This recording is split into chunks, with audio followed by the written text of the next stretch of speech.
All right, welcome, everybody. I'm so glad you guys could show up here on Thanksgiving.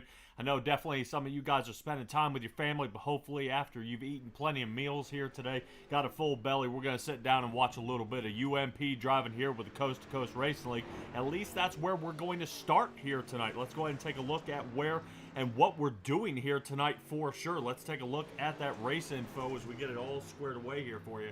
I am filling in for Marty Zacala here, but he may tune in here just a little bit later, but we'll see how well he can fare with that. So let's take a look at it. UMP division will be 30 laps. 358 will be 30 laps. We'll finish off with the Pro Late models, and don't forget, all of these are at the I-55 Federated Auto Parts Raceway track here tonight. So it definitely, these guys are just going to be switching cars in and out in the trailers. No need for travel back and forth to different tracks. So that is going to be excellent for tonight. That'll be the end here of your Tim Chapman pre-race show here as they're getting ready to get under qualifying here momentarily. A couple of guys out here definitely kind of, I guess, working off some calories here before they get into qualifying. Definitely going to be a good race here tonight. Let's go ahead and I want to talk a little bit about our standings here at this point. Seeing that what we've got going on here, A&J Custom Creations, all right, that is the All About Tie-Dye. Located in Liberty, Missouri, All About Tie-Dye is the official tie-dye of the Coast to Coast Racing League. Looking at the standings for the UMP division, Joseph Grandy right now is in the lead with 617 points, and Mr. Consistency, Randy Shreve, sitting in second at 590. I do not see Mr. Shreve's locked and loaded just yet, so this may be an off night for both those guys. Right now, I have Brandon Templeton, Brandon Dittmer, Steven Spees, Jeff Barker, Jeff Floro, and then Zach Chapman. So I got two Jeffs, two Brandons, a Steven, and a Zach. So that is going to be the one here for tonight. If you guys remember anything about last week, actually, Isaac Salas ended up winning here in the UMPs and kind of knocked out Joseph Grandy, who Joseph Grandy has one win here. John Hine has one. Salas, that got his second one there. And Nick Vickery is actually your race leader with the most wins, but not enough participations to really break into the top 5 mark here. Let's go ahead and take a look at our guys here on the track. for some of these times. This should go by pretty quick. Got only a couple of drivers out there right now. Brandon Templeton getting some time. We're looking at Brandon Dittmer right now. Dittmer's pretty fast on the track every time. Ooh. Just as I say that. All right, let's take a look at Zach Chapman. And that's exactly what I was going to say. Every time I see Brandon Dittmer, man, he gets going super fast, and then he just sends it straight into the wall. So hopefully he's got a better night here tonight. Taking a look here at Zach Chapman getting around.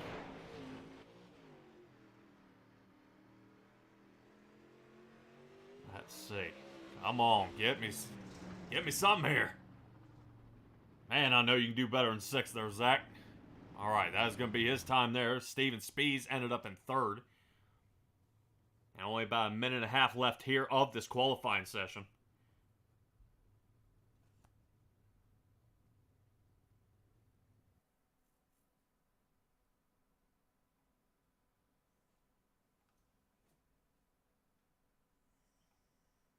See if we can kind of get this squared away here just a little bit.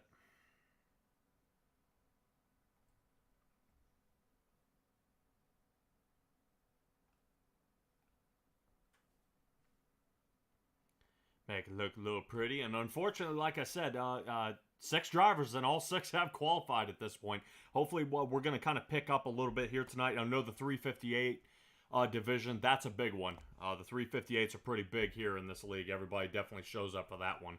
I know I got to start messaging Isaac Salas and see if I can get him out of the recliner here, wake up, and get back onto the track. Because I definitely want to see how well he can do out there on the Xfinity run. That, keep in mind, we also have here tonight.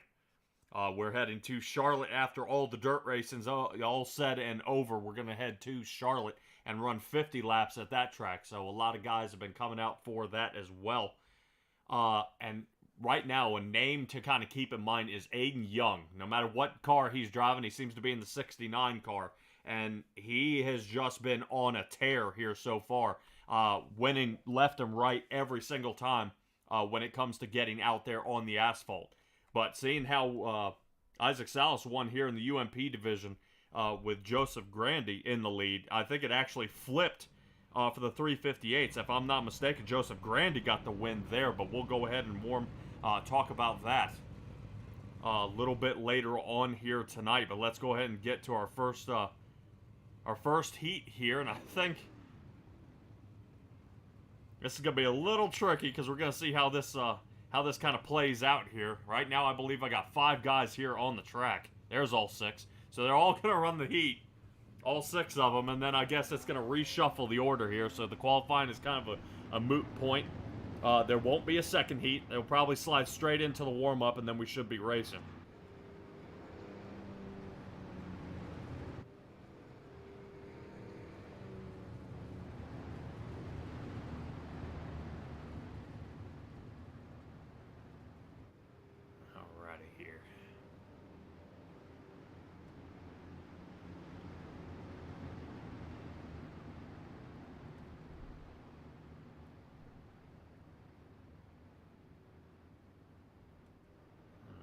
Pace car is going to go around here. Should duck on off here momentarily. No, I think everybody's kind of like waiting. Come on. Get out of here. Let's go ahead and get down to it. Only 8 laps here in this heat. Away we go. Green flag should be out. Steven Spies on the outside of Jeff Barker here. Let's see what we can do here on this front line. Man, starting to run out of room there as Dittmer's looking toward the inside. Down toward the bottom they go. Brandon Dittmer taking a peek there on Jeff, but right now on the outside of him is Brandon Templeton as Spies collects the lead here in this heat. Spies definitely has this thing right on a roll, and I think kind of what you see about Thursday nights here is kind of, I think, a lot of these vehicles, it's all about momentum. You don't have enough out there, it's not going to do very well for you. Because as you can see, Steven Spies right now still laying down some fast times. Jeff Parker was a little faster last lap, but not by much.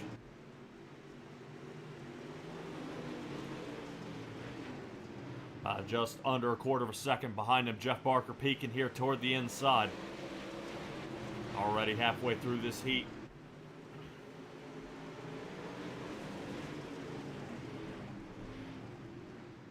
As we keep going around here, looks like Zach Chapman, who started actually in the back row here, seeing if he can slice his way toward the front. On the inside of the 83, Brandon Dittmer, seeing if he can put him in the rear view, but not yet. Back down toward the inside, see if they got anything for him as they come down the back chute, now into 3. Zach Chapman's still on the inside of the 83, and it looks like Brandon Templeton might be trying to see if he can get in on some of the action as well. Oh man, they're going to get ready to tuck nose to tail here. There we go. Looks like Brandon Dittmer's a little bit into the wall, opening up the door. And there we go. Spees Barker. Zach Chapman beats it out, and Templeton got Dittmer as well, leaving Jeff Floro in the backfield. Unfortunately for Jeff Floro in the 200 car. I know he's a very fast racer out here. So a lot of these guys, what you'll see is they'll kind of prep for some of these turns out here. And kind of trade it up kind of back and forth of what they got going on here. But keep in mind, I-55 here, this track is actually banked 19 degrees here on the turns. And 10 degrees on the straightaways on the front and back here. So something to keep in mind. 19 degrees. That's almost banked as much as Texas Motor Speedway. If you're not a dirt guy and you're more into the asphalt. So you kind of figure this car's got a lot more cupping, which will allow these guys to kind of slide down into the track earlier in the turn and allow them to ride up on the exit. A lot easier than some of these flat tracks you've been seeing in that.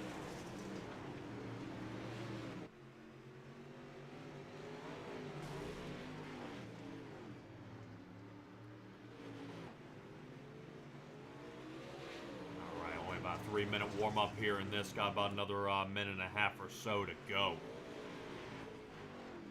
Not too much longer, but I want to make sure we give a little shout-out for our C2C Speed Shop Driver of the Week. I don't see him out here on the track right now, but this is the C2C Speed Shop. This is where the iRacing meets the real racing. There's much to see, so check out the neat apparel and gifts at the Coast2Coast Racing League and our partners. So if you visit, you're going to hear me say multiple times, this location. Go to c2crl.com and find out more information there. Driver of the week here was Joseph Grandy, week 9 of the Coast2Coast Racing League 2022 fall season. Joseph started in P15 in last week's 358s and drove all the way to P6, passing 9 cars. Definitely a big time for him. He also started P14 in last week's Rebels race and drove all the way to P6, passing 8 cars. So definitely Joseph Grandy was on the move. What I don't see him doing is on the move here right now, seeing that he is out of the race of the UMPs here tonight. Too late to join, so maybe we'll see him in the 358s.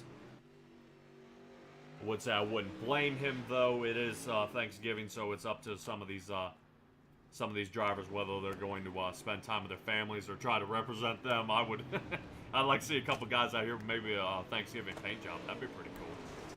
Maybe one from Magnum Race Designs or something like that. Alrighty, about 20 seconds left in the warm-up here. Just gonna kind of do it right now. Zach Chapman's showing to be the fastest one out there on the track. The more slick it's getting out there, it seems to be working out well for him.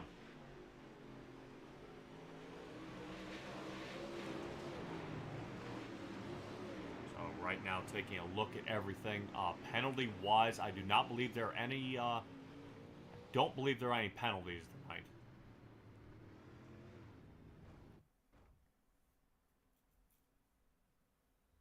All right, that is going to do it, bringing us to our feature presentation here. Of course, brought to you by the Super DIRTcar Series. Let's take a look at that grid.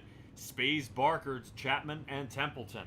Dittmer, Floro. So right now, like I said, you only 6 drivers here, but it is early in the night. Hopefully these guys will collect up and get their butts back out there onto the track. I-55, it will be all night. We are not going anywhere, so if maybe they don't like the UMPs, maybe we'll put them in the 358s. They don't like 358s, we'll put them in something even bigger and put them in the Pro Lates. So definitely a good one there for those guys. Let's go ahead and wrap this one up here. Appreciate you guys joining us here tonight at SimTraX Broadcasting and the Coast2Coast Racing Network. Appreciate you guys tuning in here.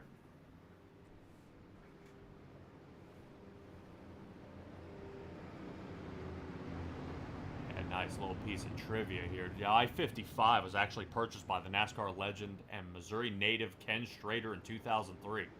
And also Kenny Wallace. So, it's interesting to see how many of these other ones, because Rusty Wallace being part of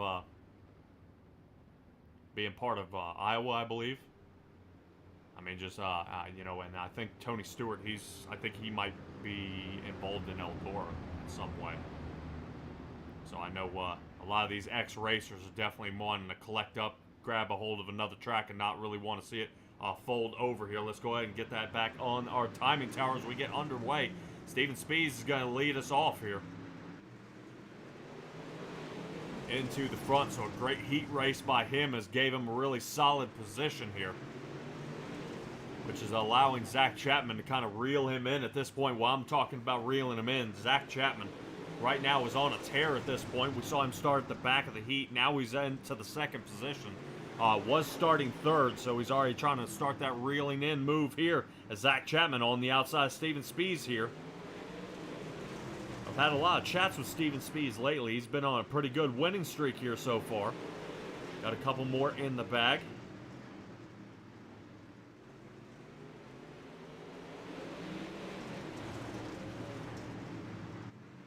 Definitely good driving by all these drivers here so far as we see Zach Chapman on the outside of Brandon Templeton, who's now starting to see that low line starting to work for him here.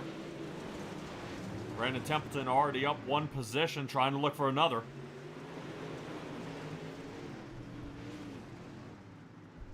Not quite yet as you see him slide up and almost make contact there with Zach Chapman.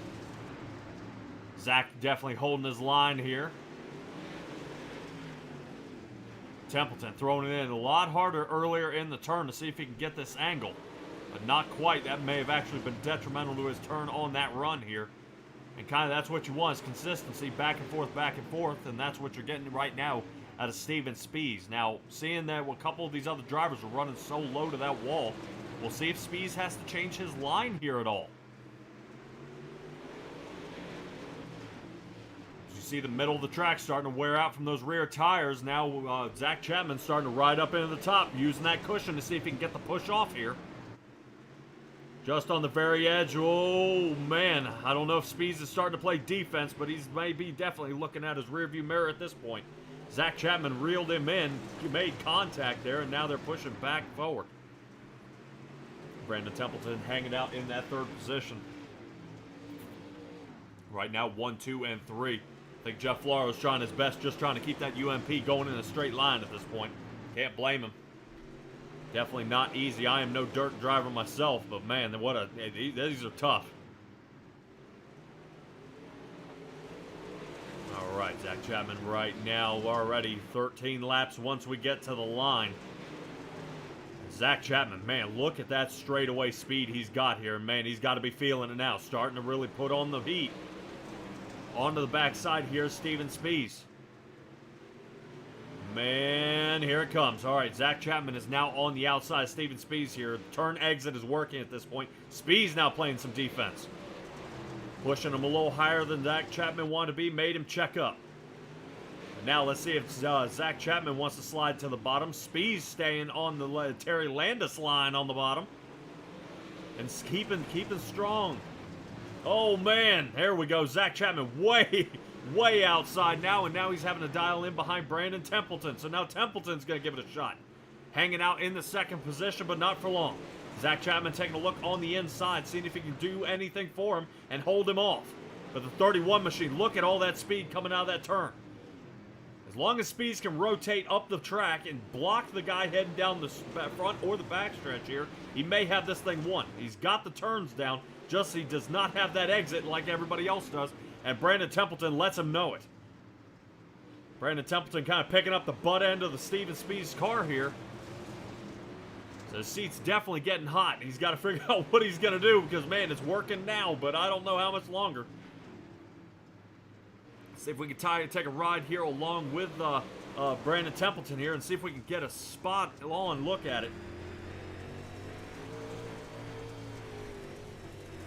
Oh, into the cushion. Oh, no. Spies goes for the block. Spees goes for the block on a mess up there by Brandon Templeton getting into the wall, and now Spees has lost the lead with 10 to go.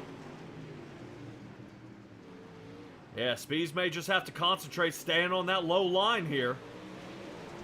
It's been working so far, but now into the cushion is the 31. Zach Chapman now getting another bite here at Spees, putting Spees back into third. Fighting his way around here. Spees trying to see if he can get that corner exit like he has been. And fighting their way around here. Man, definitely some tough driving out here so far. Right now, Brandon Templeton leading the race here so far. 4th in the points. Definitely would be a good night to make up some ground with Jeff Barker, but Jeff Barker's here tonight as well. And I think he might have himself a solid top 5 here. Spees gets a little nasty there, getting into the mystery machine.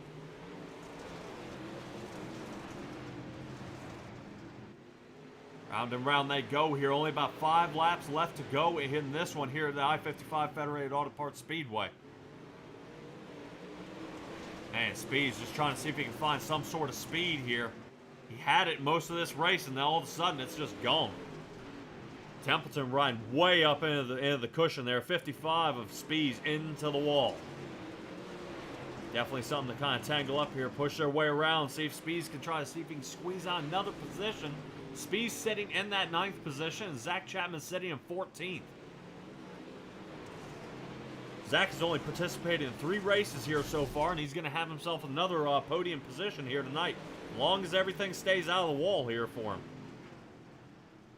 Right now, Brandon Templeton, man, where did he come from? As Spees is into the wall. Spees is upside down.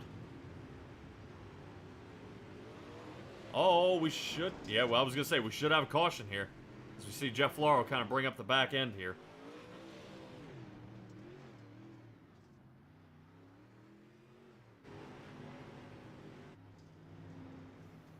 Wow, man, definitely it's great racing here by that by this number 31 car. Leading, and just kind of waited his time. Waited for that time to strike, and he made it happen. Definitely a great job here by Brandon Templeton.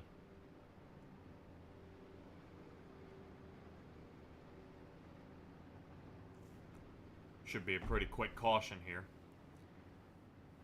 Doesn't last too long here at I-55. This track being just over that quarter-mile mark, 0.33 to be exact.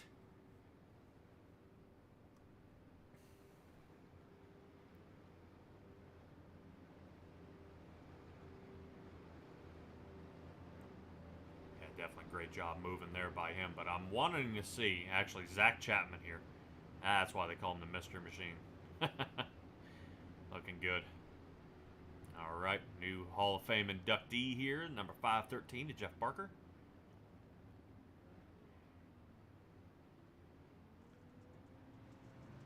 Pace car is off. Brandon Templeton's going to get another restart here. See if he can get anything for him. See if he can stay away from Zach Chapman. Chapman's going to try to put the moves on because he's got to do something now. White flag this time by Zach Chapman. Oh, man. Definitely got into that turn way too hot there. Slid up and almost... definitely checked up, and I think Zach Chapman knows that may be it for him. As you see Jeff Barker here toward the inside, seeing if he can slide for second. Doesn't have it, and that's going to do it. Templeton, Chapman, Barker, Dittmer, Floro, and Spees. Wow.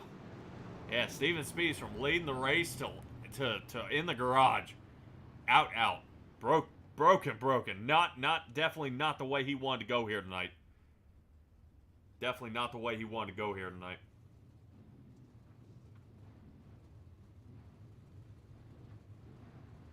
See if we can take a look at our race results. Not too many, just kind of giving you guys a gap of where these guys ended up.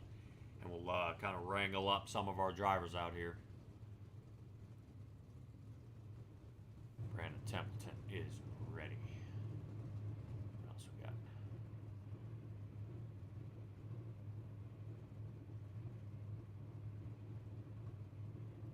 Auto parts. Alright, let's see if we can go ahead and get these guys tied up, squared away, and aimed in the right direction here.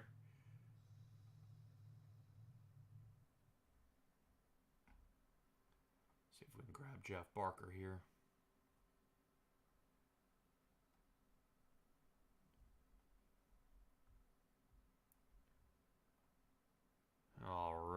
Let's go ahead and have a chat with him. Jeff Barker, third place finish here tonight, man. What'd you think about the track?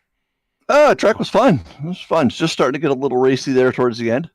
All right. Well, you definitely not a huge turnout here tonight, but I'm hoping the 358s will be a little beefier than this. Do you think them slicking up the track here is going to work out real well here for the 358s coming up next?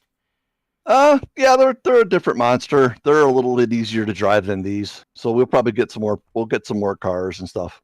All right. Well, you were definitely around the battle with Zach Chapman and Brandon Dittmer there for a while. How nervous were you out there on the track? Oh, not at all. This race brings out some of the best in our league, and it's really easy to drive with confidence around them. It was pretty fun. All right, and everybody can go to c2crl.com and sign up for the winter season that's coming up here in the next couple of weeks. See if you can get squeezed in here and get a few more UMP drivers out there. But Jeff Barker, third place finish here tonight. Not too bad. Go and give me shout outs. Yeah, shout out to Galen's Gourmet Popcorn and Malcolm Mills Millwright, and let's see who did my car here. Oh yeah, 21 Designs, Kevin Fry. And yeah, that's about it. Just happy Turkey Day to everybody, and thanks for coming out, Patrick. Thanks for spending some time with us. Oh yeah, not a problem, man. Third in points, third place finish here tonight, and hopefully you continue the charge on forward, bud. All right, thanks.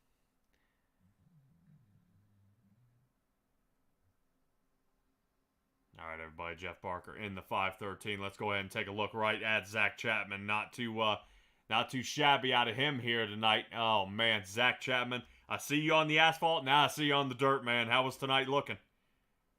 Hey man, it was looking pretty good. Brandon is really, really fast in these things, so it felt nice to be able to run with him. I mean, I don't feel like I gave this one away, but I feel like if I would, Steven Spees, he's my teammate. I feel like if I maybe wouldn't have been as nice there when I was trying to go for the lead, maybe I wouldn't have gave up second place there. But it is what it is. Good points night and a good night for the team. All right, man. Definitely a good run here tonight so far. I know you were fighting there with Brandon Dittmer and Templeton there for a good while, holding them off. But Spees just that lower line, I think, started fading away from him, and that outside line or along that cushion was just the place to be. Was it kind of the same thing? Was I looking at the right thing? Oh yeah, 100%. I felt like I had the top line kind of going on him, and every now and then he'd get a good run in 3 and 4, and he'd slide up coming down the front stretch, and I would just have to get out of the throttle or check the brakes a little bit, and I think on lap 9 or 10 when I did that Brandon got by me, and there was no catching him after that. All right, man. Well, second place finish here tonight, looking good. Glad to see you showing up here, man. You've already got a win here in this division. Almost another one here, not too shabby, sitting in 14th. This should slide you up a few more points here, bud. So go ahead and give me your shout-outs because we got a lot more racing to do here tonight. Yeah, man. First things first, thanks to you, Patrick. Appreciate you doing this. Hopefully I get to talk to you again then here tonight. But thanks to all my sponsors, Cool Ray, Brightbox Electrical, Mr. Plumber, Young Gun Creations, my dad, for helping sponsor the league. And last but not least, of course, my wife. She lets me do this all the time. All righty, man. And definitely hope to see you, your dad out here tonight for the Xfinity League. I'm hoping to see Aiden Young and Dan McLaren, you guys getting out there because, man, this definitely going to be an awesome one there for the asphalt. But we got a lot more dirt coming up. 358s and Pro Lates. Thanks, Zach, and I'll catch up with you later, bud. Thanks, Patrick. Like I say, hopefully I get to talk to you again, and congrats on the win, Brandon. Good run. Oh, yeah. All right, and he talks about doing a good run is Brandon Templeton. Brandon Templeton, talk to me here, man. What a wild run it was out there on I-55 here tonight. Yeah, I didn't know if they were going to come back to me or not. I just kind of ran my own race, and pretty soon I was starting to catch up to them, and so it kind of was what it was. But before that, I was just trying to stick it out, find a spot on the slick. You really have to stay off the throttle in these cars, or you just get sideways and it doesn't create any speed. But, it's a pretty good race overall. Glad I got to do it. So pretty good night. Yeah, seeing that bottom line kind of fade away definitely opened up the door here. This will be your 9th race competed in, and actually your first win here in the UMP division. So that's got to be feeling pretty good at this point, right? Yeah, I knew I was pretty close in the points, close enough at least to show up and step away from a little family dinner here. And thanks to them for allowed me to do this. But yeah, when that bottom went away, it kind of gave me a chance to get running up there and came through. All right, man. Definitely a wild run out here tonight. I would ask you more, but I think the 358s and the Pro Late models are waiting on this here, bud. I hope to see you there. So go ahead and give me your shout-outs. I got to thank Jay Burdick with Malvern Bank. Check out dirttrackbank.com for online banking needs. They support dirt racing and iRacing in all kinds of cool ways. Got your Six Racing Network, Joe, and everything he's doing there for a lot of good causes. Hammer Down Racing Team, Joe, Kurt, and Brian. Extreme Images, Maley's Maker, Big C's Lawn Care. You for doing the broadcast, stepping in last minute and everything, and Coast2Coast for putting on the league. Thanks. Oh, yeah. Brandon Templeton. Man, I love your write-ups every week, man. I missed it today, though, so I got my eyeball on you, bud. Yeah, I was on the road a little bit today, so. Oh. All right, man. Well, hey, at least see if you can find me a penalty sheet, and I think we'll be good. All right. Have a good one. All right. Thanks, bud. All right, everybody. Brandon Templeton there getting squared away. Guys, of course, having the chat there with our race winner here tonight. You know what that means. That is going to be the end of it here. Let's go ahead and... I'm going to have to, unfortunately, send you guys to commercial here, and then we'll be right back for the 358 division.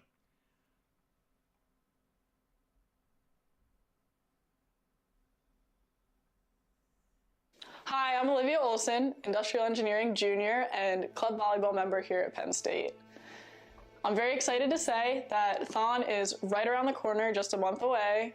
And for those of you that don't know, Thon is the largest student-run philanthropy in the entire world. They're committed to raising funds and supporting those who are affected by childhood cancer. This year, Thon is taking a very different meaning for me. Last March, just as the weather was getting ready to turn, we were all super excited to go play some more outdoor volleyball. One of my best buddies, Jesse King, went home for a routine checkup. Fast forward 60 days later, and he's just waking up from a medically induced coma. 6 months later, he's just being released from the hospital after being diagnosed with non-Hodgkin's lymphoma. Now, kid's a fighter. He made it through chemo, radiation, and he's currently battling his way through extensive cognitive and physical therapies.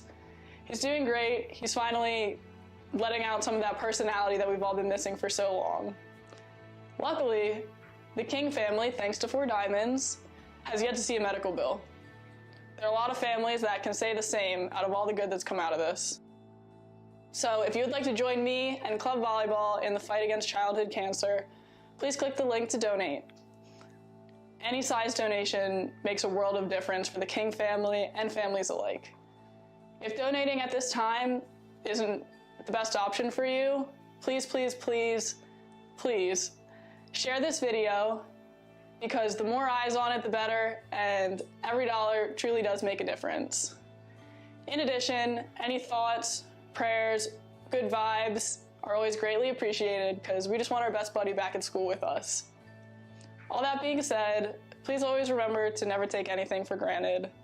Tell the people around you that you love them loud and often, and even the smallest acts can make a world of difference. Many thanks and lots of love from me and the club volleyball family and all of those being supported by Thon and Four Diamonds.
Good day, everyone. Today I wanted to talk about Movember. So Movember was started in 2003 in Australia and has become worldwide. For those unfamiliar, Movember is all about awareness of health issues for men. So a lot of men grow mustaches in Movember. That's where the name came from. And just so you know, I plan on celebrating Movember by having my prostate hocked out. So first of all, the prognosis is good because of early detection. So, and as a result of that, I have decided to declare myself the Coast2Coast Racing League Movember poster child for 2022. On a more serious note here, you know, the average age of our league is 41. So if you're on the top side of that, you need to get tested regularly.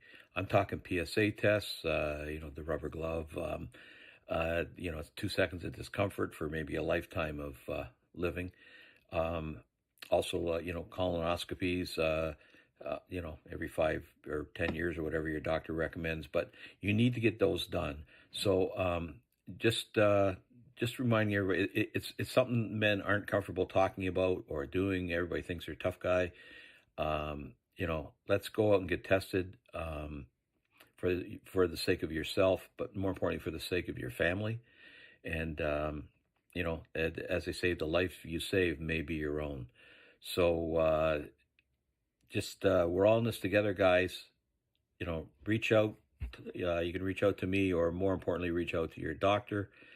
And in closing, I just want to, I want to know if Marty Sakala is going to grow a mustache for Movember.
Alrighty, welcome back, everybody. We are up and live. Here we are at the I-55 with the 358s back on the track. Right now, from what I am seeing out onto the track at this point, our top 3 in the points, Joseph Grandy, Randy Shreves, and Mr. Isaac Salas out here are not on the track. These guys are only separated by 20 points. Grandy with 572 and Isaac with 552. This allows the guy in 4th to start picking up some spots, and Alex Pomerleau, so Jeffrey Barker, who's sitting in 4th, and Alex Pomerleau, who's sitting in 5th, to really start making up some ground here, to be able to definitely push up and now make the race even tighter with the absence of these guys not being out here on the track. I'm interested to see if we can get Templeton, make sure he didn't get lost on his way over here, because Brandon Templeton is sitting in the 6th position, but he is a good ways away off on the points. So that is going to end up doing it for our ABR. Our All About Tie-Dye standings for you there, as we're kind of watching these guys still get a good practice run around here, and then we'll be into our ABR Setup Shop qualifying session.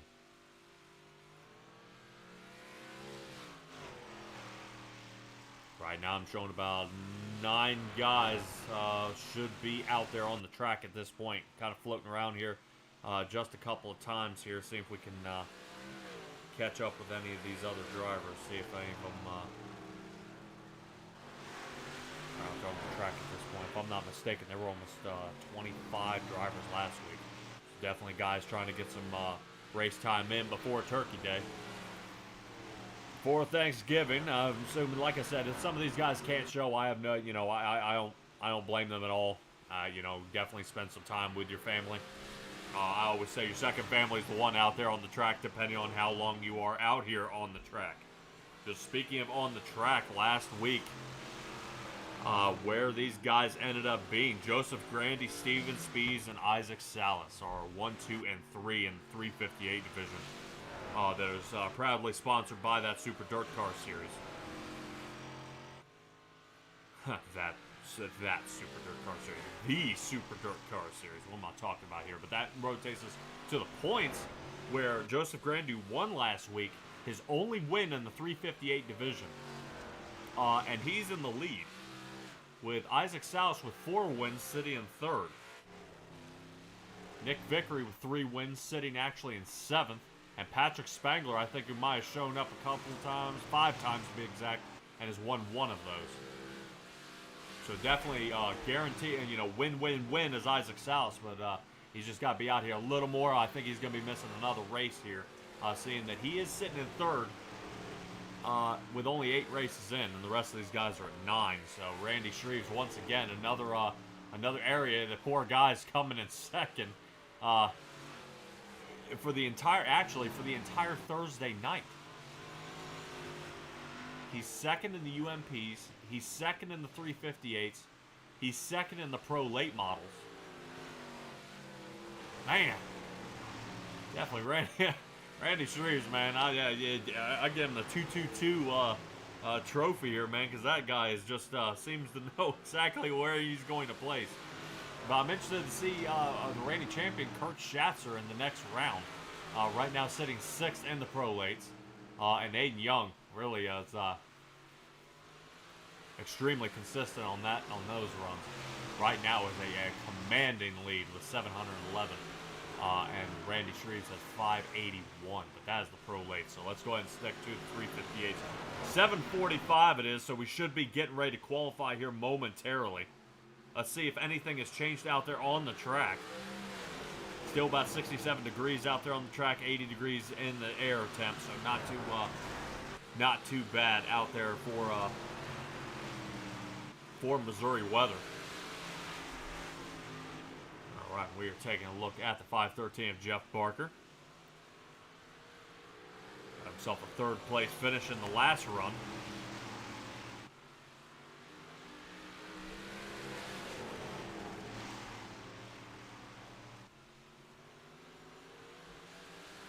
Gotta admit, Jeff Barker doing one heck of a job here tonight. He is race control for our entire night here tonight. So hopefully his, I always say, if you're having a multitask here, especially in the Coast-to-Coast League, it's definitely tough. Boy, look at this. Man, that'd be nice to see if we see that during the feature. Right now, fastest on the track is Dean Reynolds. It is only practice here. I can kind of float that up for you guys if you guys want to see it. Right now, those are our fastest times for practice.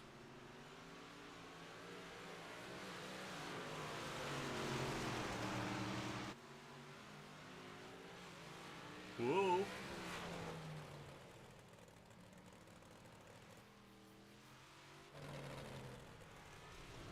Glad to see Dino was able to make it back in time for the race.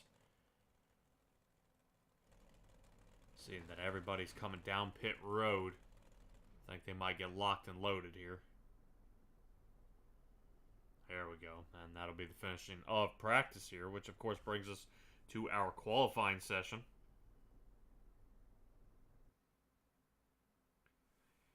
Qualifying session brought to you by ABR Setup Shop, with more than 7 years of iRacing experience and the 3-time iRacing World of Outlaws Sprint Car Series World Champion. Alex Bergeron is your coach and your setup builder for the iRacing.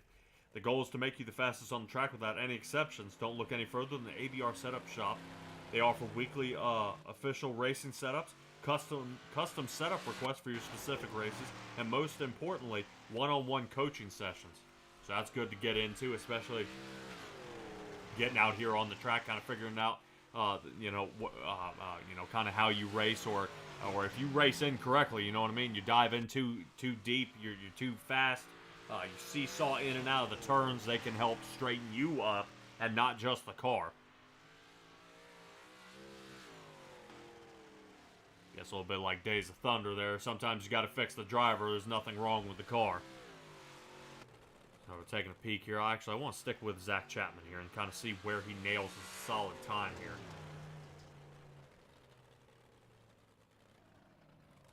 Kurt Schatzer right now holding on.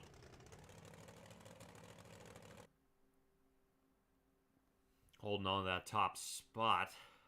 Dean Reynolds in second, Brian Dickens in third.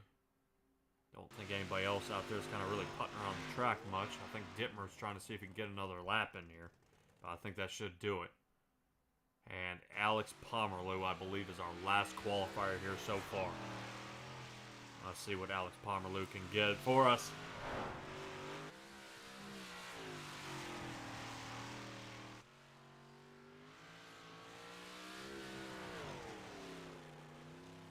Come on, 8th place. Come on, you can do better than that. Man, yeah, I think he just realized that turn 1 and 2 didn't sit too well. And go ahead and check out of that one.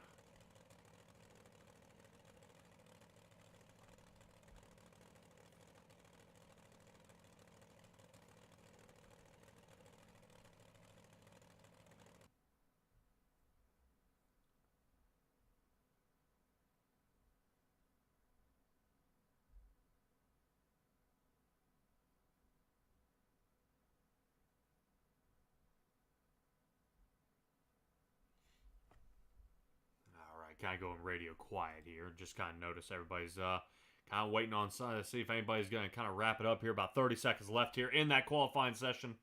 And then we'll be underway for our first heat.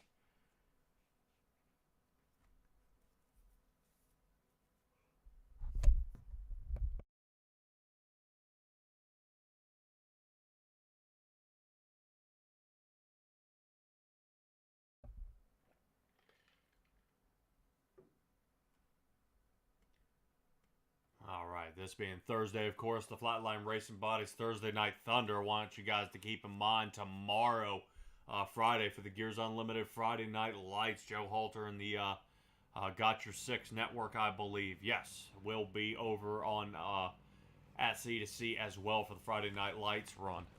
358s, I believe limited late models and 305s. Definitely a good start to the run there. For all these drivers here so far. That's going to bring up Heat 1.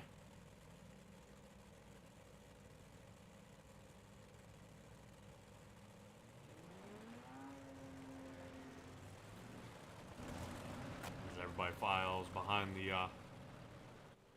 Steve King Foundation car tonight. Langton Mechanical will be the first one up for us here so far. Langton Mechanical, they're a second to none heating and air conditioning company in the Hamilton area. And they promise their customers that their own professionally trained lengthen specialists will be there personally every step of the way. They guarantee their customer satisfaction from start to finish, including sales, installation, and maintenance service of their heating and cooling systems. Every equipment sale, installation, and maintenance service they call is backed 100% by Langton. Pace car lights are off, so it should duck on off here in the next on the next turn or lap here, as these guys are getting squared away. Jeff Floro, Steven Spees in the front row, Brian Dickens and Kurt Schatzer second row, and Jeff Barker in the back. Going to try to battle their way back to the front here on that heat, and wow, Kurt Schatzer. All right, before it gets rid of it here, I want us to go to the Malcolm Mills mill riding replay here. Let's take a look at this before we get too far away. What? What? Wow. All right, Kurt Schatzer went for a rod, so he's going to be starting in the back of the feature. I don't know if Brian Dickens got it into him or that or Kurt Schatzer rode up and kind of clipped him, but definitely, I mean, turn one, that is definitely not what you want to see here. And Steven Spees, once again, is leading another race here. But this, fortunately, is only the heat for some of these drivers out there. Jeff Floro in the number 200.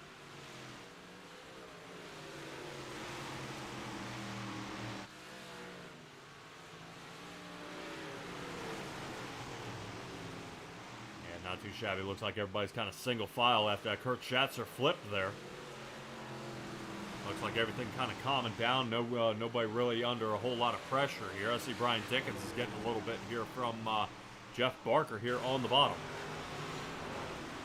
Jeff Barker in the 513, seeing if he's got anything for him here on that inside line. This is going to help him move up another row if he can get in front of him.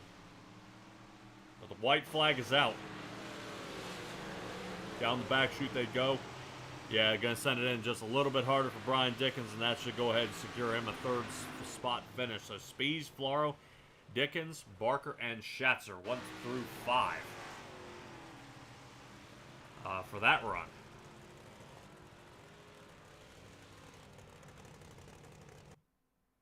That, of course, bringing up Heat 2.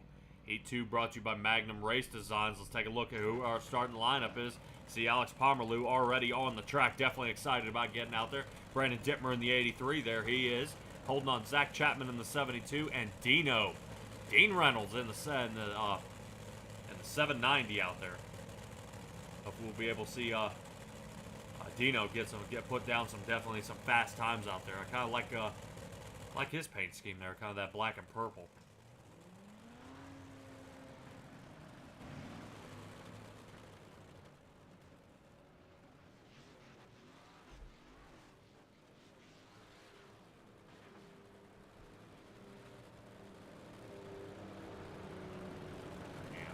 Out there on the track right now, Alex Pomerleau is the highest one in the points, sitting in that 5th position. Trying to see if he can increase his lead at this point. Like, he's only sitting at a 5:01, and Jeffrey Barker sitting at a 5:12. So these two gentlemen here tonight are going to make huge strides on the top 3. So I think it may be a 5-way shootout going into almost the final weeks here of the Coast-to-Coast Racing League.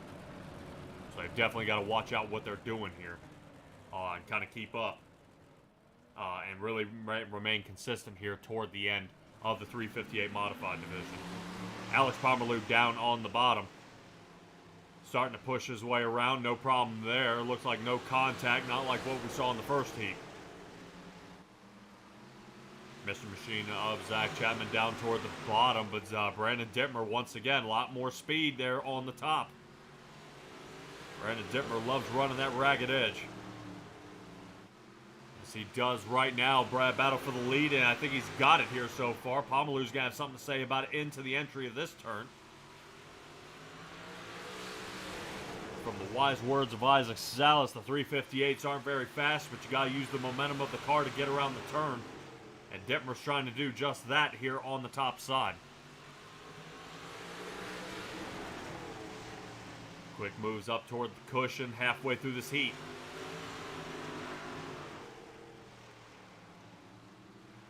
Only a few more times around here. Pomerleau definitely trying to block him out here. Nice, comfortable place to start would be on the front row. The 83 kind of seeing the speed fading off at the top side here. Zach Chapman starting to see if he can find an opening here. He may try to put a slider here in front of the 83 here in a little bit. But it looks like Pomerleau is right in the way. Pomerleau holding that middle lane, so neither one of them can get by here. Actually, great defense right now by that 397 machine. And now he's starting to put the distance on. White flag is out. Zach Chapman down toward the bottom here. Let's see if he can block out Brandon Dittmer, put Dittmer back where he was. And Dittmer crosses him up. Dittmer now down toward the bottom. Does he have to turn exit? And oh, he got him. He got him. By 20 thousandths of a second. He got him. Definitely Zach Chapman doored him for sure there. There was no doubt about that. Definitely put it in there. And shot his way around here.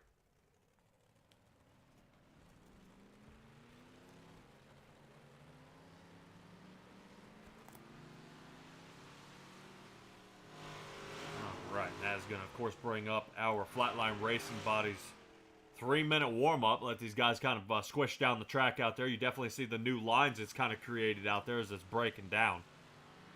They may scuff it just a little more before they get under race time, but let's talk a little bit about Flatline Racing Bodies here. Flatline Racing Bodies is quality racing bodies produced by former NASCAR Regional Short Track Champion Dan Chapman in the iRacing hotbed of Clarence, Iowa. I'm fairly certain you can find them on Facebook as well.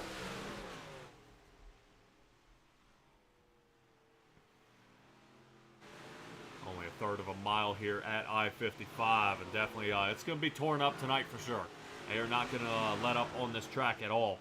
I hope Kurt Schatzer is able to kind of rebound off that heat start, because he will be starting, I believe, in the very, very back of the feature here, lining up for this one. So it's kind of a heartbreaking situation for Kurt Schatzer, which I thought he was going to do really well. Looked like he was pretty fast out there tonight.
About 30 seconds left here in this warm-up. We're taking a look here at Kurt Schatzer. Once again, like I said, the third fastest here on the track.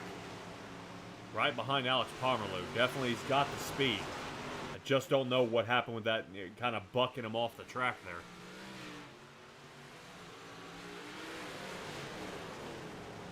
But he's got another shot at it here coming into the feature. Should be wrapping up right about now.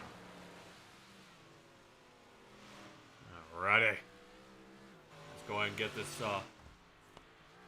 this division going here. This division, of course, brought to you by the Super DIRTcar Series, and that'll be our starting lineup here tonight. The Super DIRTcar Series is the Northeast Premier Series showcasing the big block modifieds premier drivers. From Florida to Canada, the Super DIRTcar Series visits some of the most exciting dirt tracks in front of the biggest crowds. The ground-pounding, earth-shattering, window-rattling beasts of the Northeast. It's the Super DIRTcar Series. Let's take a look at it here. Steven Spies, Pomerleau, starting in row 1. Row 2 will be Jeff Flaro and Zach Chapman. Brian Dickens and Brandon Dittmer starting row 3. Row 4 is Jeff Barker and Dean Reynolds. And following in the final row on the... Oh, man, definitely after that heat wreck there, I am blown away by what we saw there. If he's going to be able to kind of recover here and get his way back to the front, will be Kurt Schatzer in the 218 machine. I expect to see him, as some would say, full send it here. He's gonna really hang this thing out to dry and slam this thing into the turns to get his way back up for a top 3 finish here. Definitely a nasty mess up there. Fortunately, the car's all straightened back out and he's back on the track here. But man, what a wild showing here for Kurt Schatzer.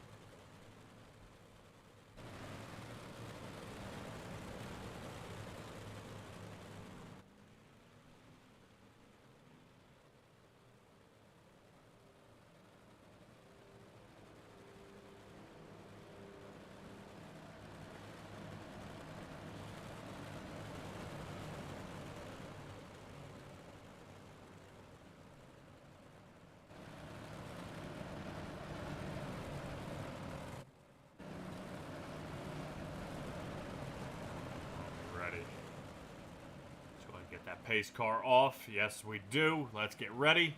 Barney's got the green flag. Away we go. All right. This is Alex Parmalou's time to shine here as he's got to make up a lot of ground in the points. So definitely a win here, but we've already got a pile up back here with Zach Chapman and Kurt Schatzer. See if we can take a quick peek at it as we are now under caution. I don't know what happened. Once again, another turn 1 tie up here. There. That's what ended up happening. Hold on, let me see if we can kind of get another angle of this. It actually looks like Zach Chapman here makes connection with the 200 of Jeff Floro.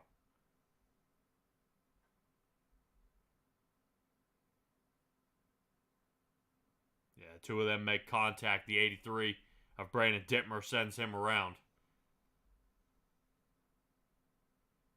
Run, Jeff, run! Oh, and Kurt Schatzer just nowhere to go.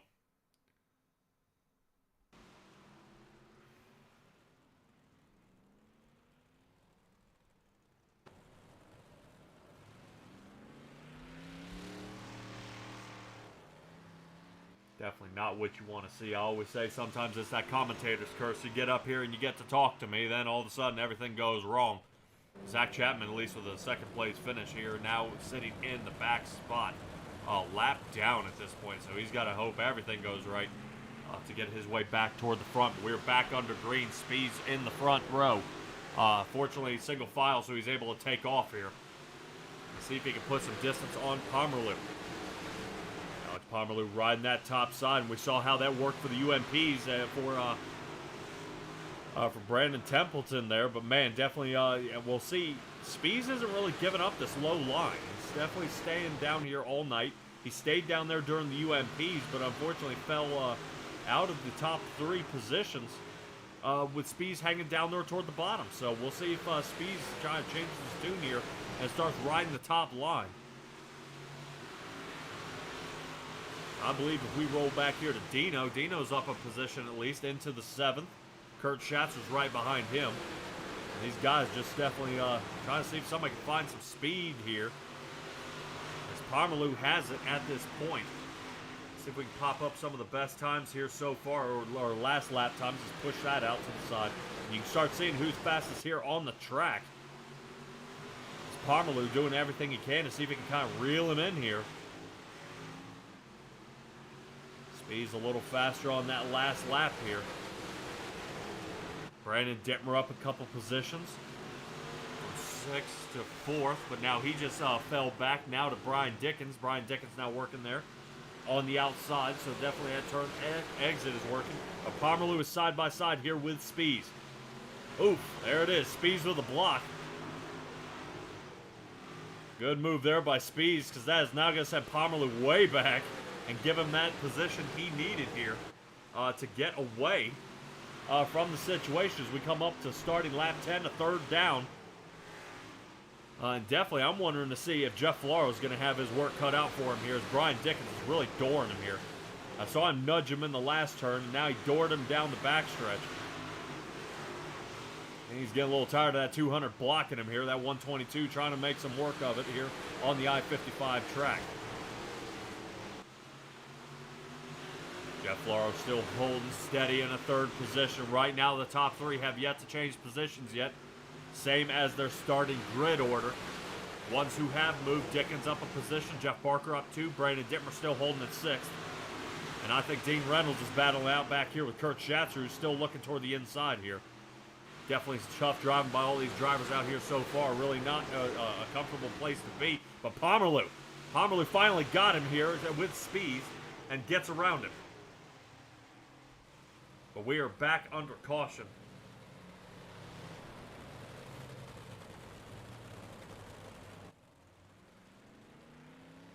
Let's see if we can roll back. Actually, I want to roll back to that pass.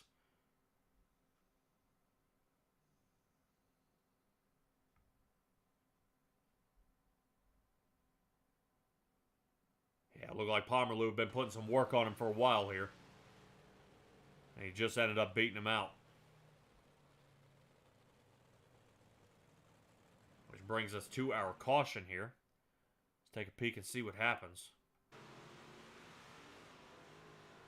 Says Zach Chapman was involved, but I don't think. I think it was, yeah, I was going to say, I think it was earlier than that.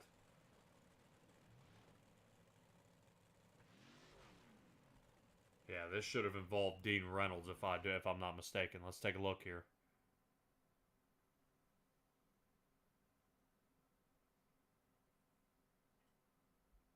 Oh, 83. Yeah, that's one thing. 83 of Brandon Dittmer, man. He just sends it into these turns. I believe he catches the 513 of Jeff Barker, and Zach Chapman gets caught up in it. So definitely undoes the back end of the field here. Ooh, too wide. This is going to be interesting for Spies. He'll have a high side aim here. Now, he's definitely got to be careful. Pomerleau doesn't get the jump he was hoping for. Spies now back down toward the bottom, has retained the lead. Now he has it. Down into 3 and 4 here. Let's see if Spies can find anything else there on the bottom. Dickens gets bucked there by Jeff Floro. Definitely a good collection there by Brian Dickens in the 122. His car came off the ground, but he was able to get it resituated back onto the track in a straight line. It looks like Spies may have to bow out of the lead as he's now under fire here by Dean Reynolds. Dean Reynolds actually coming from out of nowhere. Up 5 positions here in the 358 division.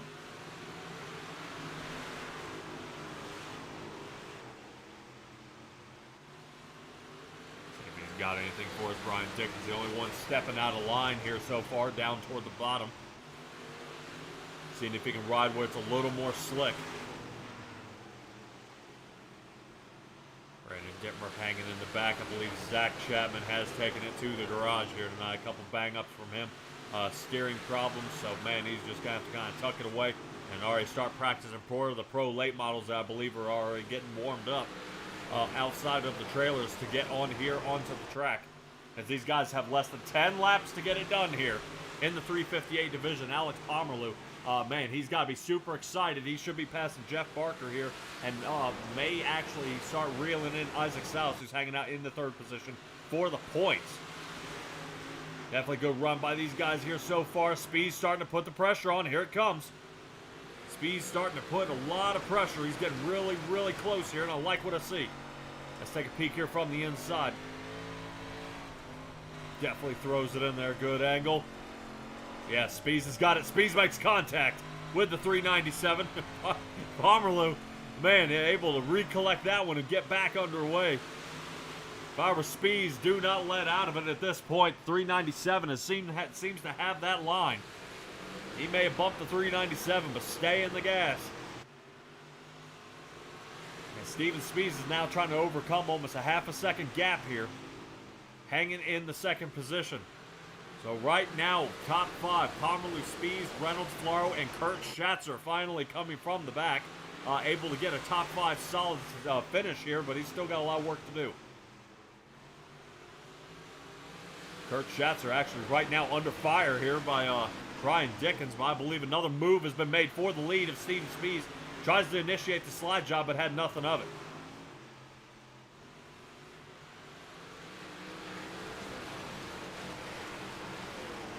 Out there in the chat, I can see my moderator out there in the chat saying, let's go Spies. We're hopefully Spies can do something with this here. Because he's only got about 3 laps to kind of negotiate around this 397. We saw he had a fast line. He can bump him. Now you just got to get around him clean. Oh, he's got the angle. Speed's definitely taking a good shot at him here. Doesn't have anything for him quite yet. Riding into the cushion at this point. He's got to do it now. White flag is out. Steven Spees, let's see if he initiates the slider between 3 and 4. Alex Pomerleau on defense. Right now, Spees got the middle of the turn here. Nope, that's going to do it. Pomerleau, Spees, and Reynolds. 1, 2, and 3 here for the night. Jeff Floro comes in 4th. Kirk Schatzer 5th. Brian Dickens in 6th. Jeff Barker comes in the 7th position. Dittmer and Chapman, both these guys were out of the race, come in 8th and 9th. Good running by all these drivers out here so far. Not too shabby. They're going to get lined up here for a race picture, and we'll collect our guys here.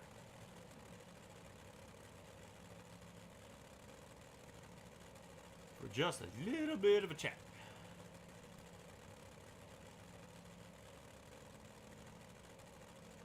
See what we can do for these guys. They seem to definitely have this thing on a rope here. They know exactly what to do. They're not these guys aren't messing around. That's good. That's good. I like that. All right, let's go ahead and see if we can round up our 3rd place finisher here. Dino here in the 79. All right, Dean Reynolds in the 790, bud. You got a copy on me? Hey, Patrick, how you doing, man? Dude, what a wild race it was out here tonight. You battled up 5 positions to get a 3rd place finish here tonight. Yeah, I was a little worried where I was starting because I had second fast time, and in my heat, the track was just so pretty much one lane, and so I finished 4th, and I'm liking the feature. I'm just hoping maybe for a top 5, and I got one lucky run going down the straightaway there where Brian got into a car a little bit in front of him, slowed him down. I just snuck through between him and the wall to get in the 3rd, but I was running by myself, and those 2 guys are together, and they were still a little quicker than I was, so I gotta figure out how, where, why, what was I need to do different. Alex and Steven earned that. Oh, yeah. We were definitely, as you were talking about it, we were kind of watching here slow-mo of that move, of you sliding actually into that 3rd position. I know Kurt Schatzer, he was another fast guy out there tonight, but definitely starting in the back of the field, man. And definitely you guys have fought both your way up there. You with 5, him with 4, but still a solid top 3 finish, man. Really, what could have changed here tonight other than, I mean, you're just saying maybe a better heat run or a qualifying position for a race win here tonight? Yeah, I think you need to start up front. I mean, that definitely helped. And then, I-55 really becomes a good racy track when you have a lot of cars and it slicks off because then you can run bottom, middle, and top. Here, it was just still enough up top where it was top dominant. So, I'm happy with the 3rd. I came through past a couple cars, and you were talking about Kurt. Kurt's real good down low, so I was looking at my relative to see if he was gaining on us down low, and I didn't really see anything. So I just think it was a one groove track a little bit tonight with the cars, and that's okay. It's Thanksgiving. People spending time with their families, and we'll take this 3rd, and we'll move on to the next one. All right, man. Well, we're going to go ahead and wrap it up there. Go ahead and give me a shout out for your sponsors and all the people out here watching you, man. Well, I like to thank the guys from Full Throttle Motorsports. They help me out. I don't get on the sim a lot, and I can only do so many laps, so they help me with the lines and everything else. And Swan Speed Shop, when we do run open sets, he's got some of the best around. Patrick, I want to thank you for SimTraX for doing the telecast, and Roger for Coast2Coast. I'm a proud sponsor. This is my night, the 358s. Proud to sponsor that. I'm going to sponsor the big blocks coming next season on Thursday night, so I'm looking forward to that. And happy Thanksgiving, everybody. All right, awesome. And Dean Reynolds, fantastic job out here tonight, bud. I can't wait to see what you got for the rest of the season, including the following season as well. Dean Reynolds in the 790. Great job tonight, bud. Thanks, Patrick. Take care, man. All right, by Dean Reynolds, there he is. That moves us to Steven Spees.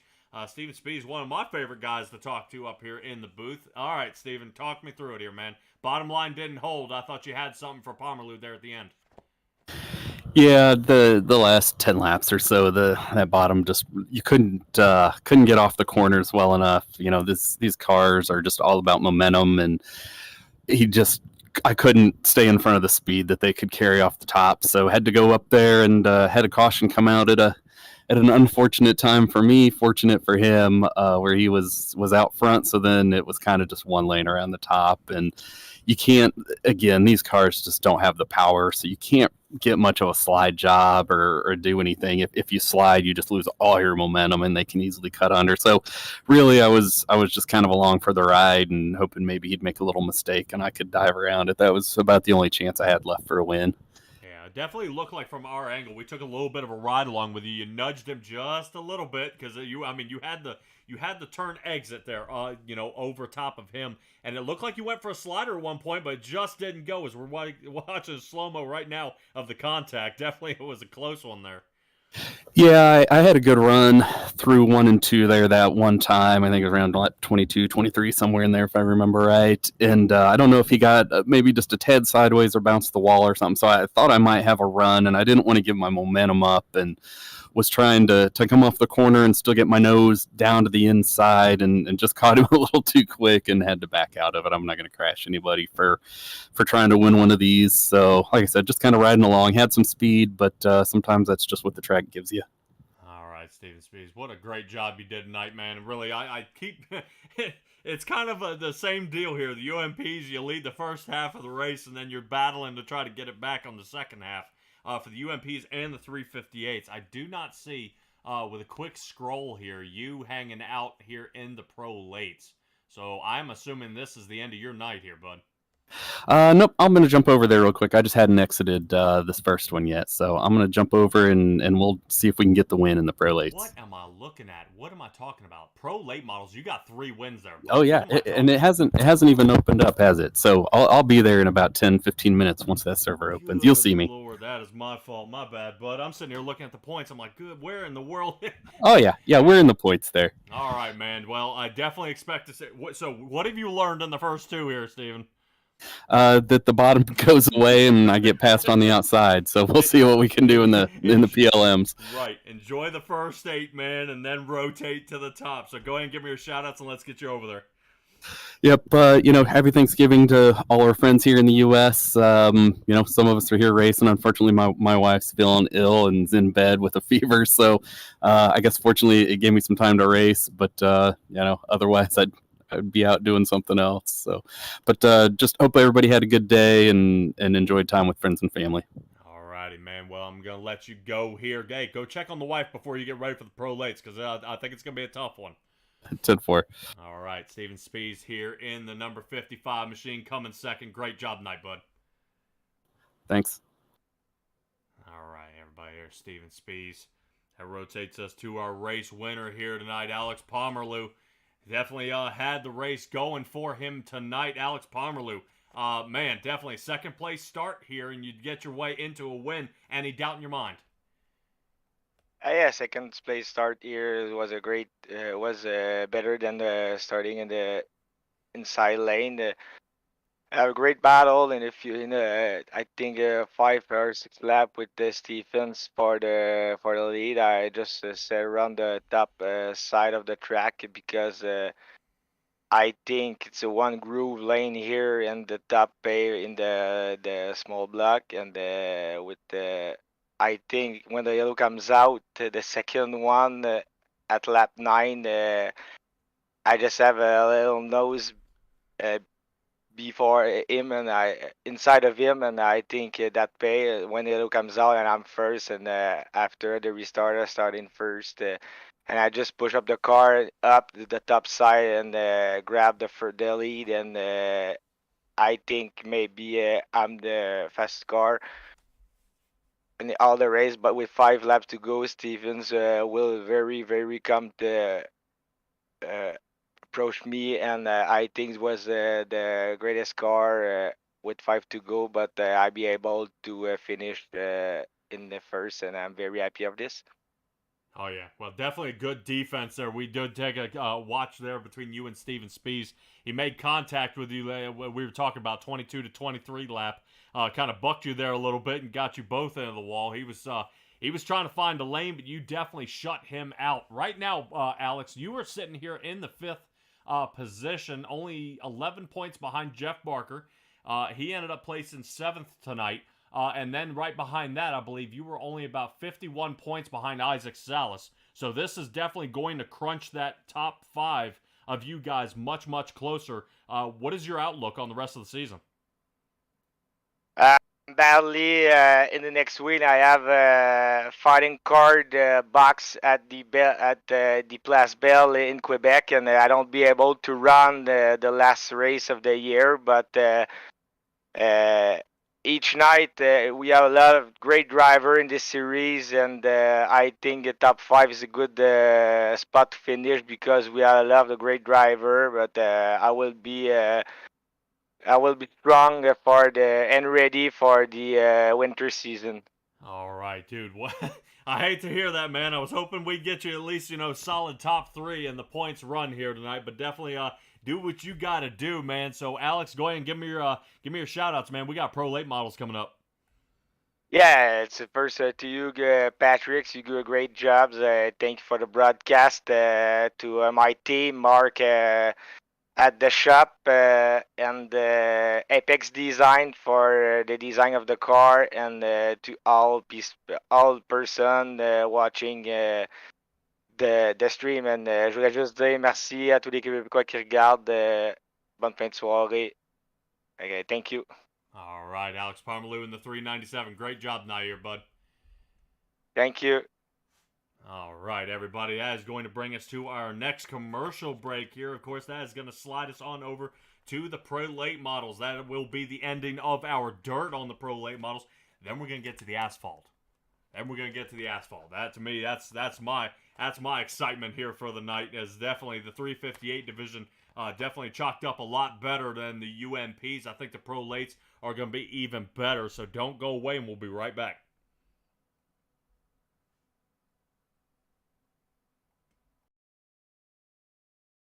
Hi, my name is Olivia Olson. I am an industrial engineering senior and club volleyball member here at Penn State. And I'm Alex Ryan, a computer science senior and another club volleyball member. And we're excited to announce that we're planning to dance in Thon 2023. Thon is a 46-hour, no sitting, no sleeping dance marathon aimed towards raising funds to support those affected by childhood cancer. It is the largest student-run philanthropy in the entire world. We'll be dancing in honor of one of our best friends, Jesse King.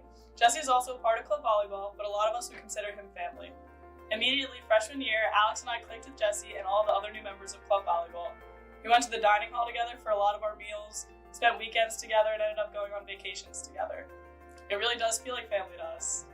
Going into junior year, Jesse was supposed to live with myself and a few of our other friends, but he was diagnosed with non-Hodgkin's lymphoma in March of 2021. He's been through chemotherapy, it's been a year since he's finished radiation, and we can officially say that he has no active cancer. Currently, he is undergoing physical and cognitive therapies. Thanks to Thon and Four Diamonds, the King family and many other families have yet to see a bill related to medical expenses, hotels, parking, gas fees, and all other related travel expenses. It just goes to show that every dollar raised truly does go a distance. It allows families to focus on the recovery of their child as opposed to financial stress. Because of this, we've got to spend a lot more time with Jesse and his family, who are the nicest people in the world. They throw awesome tailgates, and every time we see them, a little bit more of the Jesse that we know and love peeks through. Until then, we are fully committed to the mission of Thon and Four Diamonds by raising funds to support the Kings and all the other families affected by childhood cancer. With Thon less than 100 days away, we're asking that you consider donating. Regardless of the amount, it will make an immense impact. To donate to our donor drive, please scan the QR code or click the included link. If donating isn't in your cards today, please share this video with those around you. Help us get our fundraising past the finish line. This is a race that families can't afford to lose.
Good day, everyone.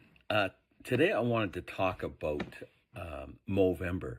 So Movember was started in 2003 in Australia and has become worldwide. For those unfamiliar, Movember is all about awareness of health issues for men. So a lot of men grow mustaches in Movember. That's where the name came from. And just so you know, I plan on celebrating Movember by having my prostate hocked out. So first of all, the prognosis is good because of early detection. So, and as a result of that, I have decided to declare myself the Coast2Coast Racing League Movember poster child for 2022. On a more serious note here, the average age of our league is 41. So if you're on the top side of that, you need to get tested regularly. I'm talking PSA tests, the rubber glove, 2 seconds of discomfort for maybe a lifetime of living. Also, colonoscopies, every 5 or 10 years or whatever your doctor recommends, but you need to get those done. So just reminding everybody, it's something men aren't comfortable talking about or doing. Everybody thinks they're a tough guy. Let's go out and get tested for the sake of yourself, but more importantly, for the sake of your family. And, as they say, the life you save may be your own. So we're all in this together, guys. Reach out. You can reach out to me, or more importantly, reach out to your doctor. And in closing, I just want to, I want to know if Marty Sakala is going to grow a mustache for Movember.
Alrighty, welcome back everybody. We are a little bit early here for the Pro Late Models, but I'll go ahead and show you guys some guys here on the track. We are taking a peek here at Steven Spies and actually John Hine, the professor here out there on the track, seeing how well they are doing here so far. Let's take a look here at the Pro Late Models, brought to you by the All About Tie-Dye. Right now, Aiden Young is in the lead here for the Pro Late Models. We had a chat there with Steven Spies, who was our second place finisher, hanging in third. And man, I've already talked many times about a Mr. Consistency, Randy Shreves, hanging out in second. So far, like I said, he is second every single league for tonight. That is not including the Charlotte, of course. That will be for the Xfinity League. He is in a different area than that. But Aiden Young, Randy Shreve, Steven Spies, 1, 2, and 3. Jeffrey Barker hanging out into the fourth position. Nick Vickery in fifth. So right now I've got about 10 guys locked and loaded here tonight. They're just trying to put down some times. I think everybody's starting to kind of, kids are starting to head to bed. The turkey's settling in probably from that second round here tonight. Now all of a sudden we're getting, we're starting to get a few more collection of guys out here onto the track. But we'll see if anybody else considers getting on their way out here. Right now, no times, or no one's putting any time on the track. Floro, Young, Dittmer, Maurer, or Kurt Schatzer. Right now, the guys trying to make something happen here are Spies and Zach Chapman. I think John Hine is hanging out in the pit, so maybe we'll have a little chat here with John Hine to kind of see what he thinks is going on here tonight. Let's see what we got. Let's go ahead and bring John Hine in, the professor. Number 71 car, dude. Right, you've been out on the track here a little bit. Fastest time on the track here tonight so far. How's it feeling out there, and kind of what's the key to being fast? Well, trying to keep the car straight through the corners is a big thing, especially trying to square it up and for once you get to the corner exit and trying to get up out of the corner. Quicker you get your car squared and pointed straight, the faster you're going to go here. But this is a track that slicks up pretty quick. So this is going to be a driver's track tonight. A lot of on and off the throttle, a lot of counter steering, and you're going to have your head out on a swivel because this is also one of those tracks. If you see an accident, you're probably going to be in it. Yeah, definitely, for sure. We saw one earlier tonight. Kurt Schatzer actually got on the outside of Brian Dickens and it bucked him and almost sent him straight into the wall and sent him way up. It was kind of a freak accident. It shouldn't have happened, but you finished actually 9th place last week here, John, and now you're here at I-55. Now, a couple of stats on the track is about 19 degrees of banking in the turns, 10 degrees on the front and back stretch. How does that equate to the car handling out there? Well, it creates an interesting, I don't know if you're on me right now, but it's right about here. It levels off, we're going to run NASCAR a little bit later. And, there's a track down in Texas where the transition and the banking to the straightaways can get people, get them into trouble. And the same thing here, you just want to come out and almost want to hit this wall. And then especially back here, there's a crossover gate right there. And you can get into that real easy and really, it'll ruin your night. Wow. Yeah, we are taking actually right along with you, kind of watching how your hands are moving there on the wheel. Definitely good control there so far. Looks like Steven Spies won't get out of the way.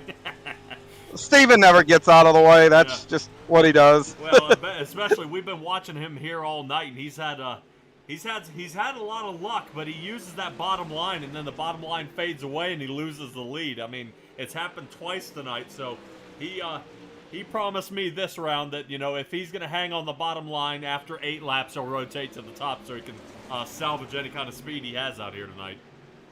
Yeah, and these cars are a different animal, too, than the other 2 cars tonight. So he's got enough laps here. Ooh, there's somebody sitting sideways. Well, now it looks like Steven wrecked his teammate, and actually both of his teammates. Right. But, the thing is here, it's... let me see if I can get turned around here, actually get out of the car here before somebody comes along and hits me. There we go. I was going to say, Speed is the only one out there on the track at this point. Everybody else... No, I'm coming. Yeah, I'm coming back out. But the one thing to look for, these cars are a different animal than the other cars. And, Steven's got enough laps here. And I think that you're going to see It's still a momentum car, but I do think you're going to see guys way up towards the top of the track here, right up against the wall. When you get down here and being right up on the top, right along this wall here, and then almost want to turn down a little bit to get that car straight and be able to come out of this corner. But the big thing is, though, this track here, the wall up, when you're up here, will grab you. So guys are going to have to be real easy on the throttle to keep it out. And when guys have to start pedaling up here with these cars to keep it off the wall, this middle lane down here can come in real easy. Get out of Kurt's way here. Oh, I mean, there's plenty of places. The funny thing is, it's a small track, it's a bull ring, but man, there's a lot of places to get yourself into trouble. Like I said, there's a crossover gate coming right here that, I mean, it will just really just rip you in half almost, just get you and spin you around. The other place that's a trouble spot is down here coming into one. I don't know why the wall does something here, but it kind of comes out. If you look right in there, how the front straightaway wall is actually out further than the corner wall here. Yeah. So it creates an illusion, and when you come flying in here, you can misjudge that real easy and get it into the wall and create a lot of problems. I was in a race here, I forget, a few months ago, and I knocked the right front off the car because I just misjudged it a little bit. Because when you come down the straightaway, you can't really see it, and then it's like the wall falls away, and it just creates a huge problem there. So those are your hot spots that you might want to look at here tonight when the guys are going, and and you probably might see some trouble arise there. Yeah, well, we already saw a little bit of trouble during practice, and definitely, I wouldn't have figured the wall would have been any sort of an issue, but I guess when the cushion starts to really wear away, you guys definitely start using every inch of the track there toward the top. I'm interested to see if these larger cars just create more havoc there toward the concrete barrier. If the hills start to actually kind of back up a little bit and start getting kind of bucking around the cars. Well, it does. If you can see how I am right now in the corner, I got this back hung out, and what these cars will do is if you catch the wall, let's see if I can do it here, it will turn those right there into the wall. Whoop. Wow. As you saw, big trouble really quick. Yeah. So, that's the thing about these cars. You get them a little bit yawed out here, and you can get yourself into trouble real quick because it just wants to grab the back and then pull the front right into it. So the trick of it is when you get in here, you've just got to work the throttle and float the car up, and then use your throttle to keep it steady right along the wall. And, that's really the key of it. See, just up here, and I'm feathering, and now I'm back in, and, car's pointed straight, and it comes across just great. Oh, man. All right. Well, I was going to say, we are taking a kind of a peek at the right rear, and you were just barely nudging that wall. So close there, man. Definitely, Yep. Yeah, for me being an asphalt guy, or if you're talking about drifting, this would be more like I call it Ken Block move, is, you start drifting, you get so close to knock the beer bottle cap off without breaking the glass. I mean, just being able to kind of thread the needle here. And get I've done enough for NASCAR races, and some of the where my wheel is pointed and turned, it'd be a caution over there in the NASCAR stuff. Oh yeah, definitely. For sure there, man. Definitely a rough one there, but hopefully we'll kind of see you actually pull out a win here, John. I know. Yeah, I feel like I'm due. I hope so. Yeah, definitely for sure. I see right now 7 races you participated in, but you're holding out strong in the 8th position right now. Only 3 points actually behind, I believe, if I'm not mistaken, Joseph Grandy. Yeah, I've had some injuries battles, I guess, this season, so it's been a little bit tough to get my timing. And for those people that don't know, I had some stuff done to my shoulder here, and sliding these cars around and counter steering, I went through about a 4-week period there that it was just excruciating to do it. Yeah, I think I actually tuned in for one of them, and I had a little chat with you, and you said, man, that right shoulder, you just couldn't hold the wheel. You got to a point the force feedback started getting you and then bucking you around there, man. Yeah, I started driving one-handed, and you need both in these cars. Oh, yeah, definitely for sure. I don't know how anybody is able to do it one-handed, even if you could. I mean, even cruising down pit road, I know on the asphalt, it tries to yank my hand around on the force feedback part. Yeah, and I always keep my force feedback pretty high on my wheel. I like the real feel of the car, and coming from the real world, I like that heavy wheel. Dude, I'm right there with you. It just seems the guys that don't have enough force feedback are the ones that keep winning because they're not worn out by the end of the race. This is true. All right, man. Well, definitely appreciate the walkthrough here, John. Definitely a good insight here, man. And I will let you team back up with Gambler Motorsports. Dude, you know what? Give me a little bit of a shout out because I think I'll see you back in the podium, and I don't want to kind of burst your bubble here. But give me a little bit and talk to me a little bit about Gambler Motorsports.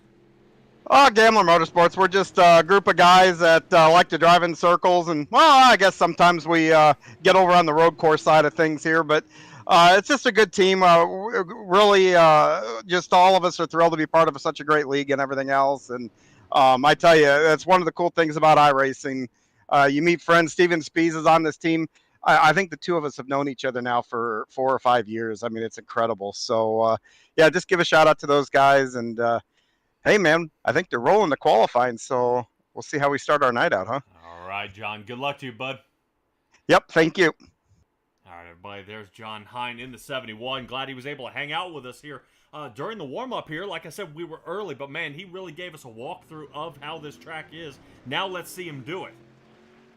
Now it's his time to shine. You can't, you gotta put up or shut up. He did the talking. Now it's time to do the walking. Let's see how he does here in the 71 machine.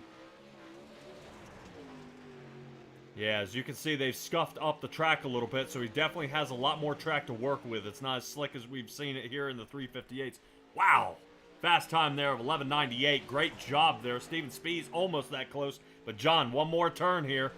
Let's see if he can go ahead and knock off a little more. Nope. Nope, 12:04, so just a little bit slower, lap 2. But still solid enough for a pole position here so far. Let's rotate to Zach Chapman. Let's see how he's doing the 72. Stella out there in the chat. That was the best pre-race with the in-car view and step-by-step tour. I appreciate it. You and I were not able to link up on Wednesday for the Racing Revolution League, but you and I will be there for the big show. So I appreciate you tuning in here tonight. Zach Chapman with a 4th place finish. Right now,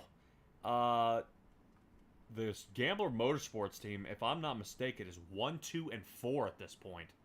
I'm waiting to see where Aiden Young ends up. Now, I see Aiden Young sitting in here, but he is not yet to qualify. And having a chat with Aiden Young before, he's talked about that he actually starts from the back on purpose. That way he can fight his way toward the front. I guess maybe because he likes those Driver of the Week cups there. Joseph Grady is the 1-4 last week. Boy, look at that. Look at Alex Pomerleau's paint job here. I haven't seen that before. That is looking hot. Pomerleau Racing, check that out. He doesn't exactly have a Joseph Grandy feel, but man, that is awesome. So Alex Pomerleau gets a solid top 5 here. Let's see if anybody else. Right now, Steve Maurer and Aiden Young have not qualified out here. They may be, they may go ahead and dice it up here in the heats.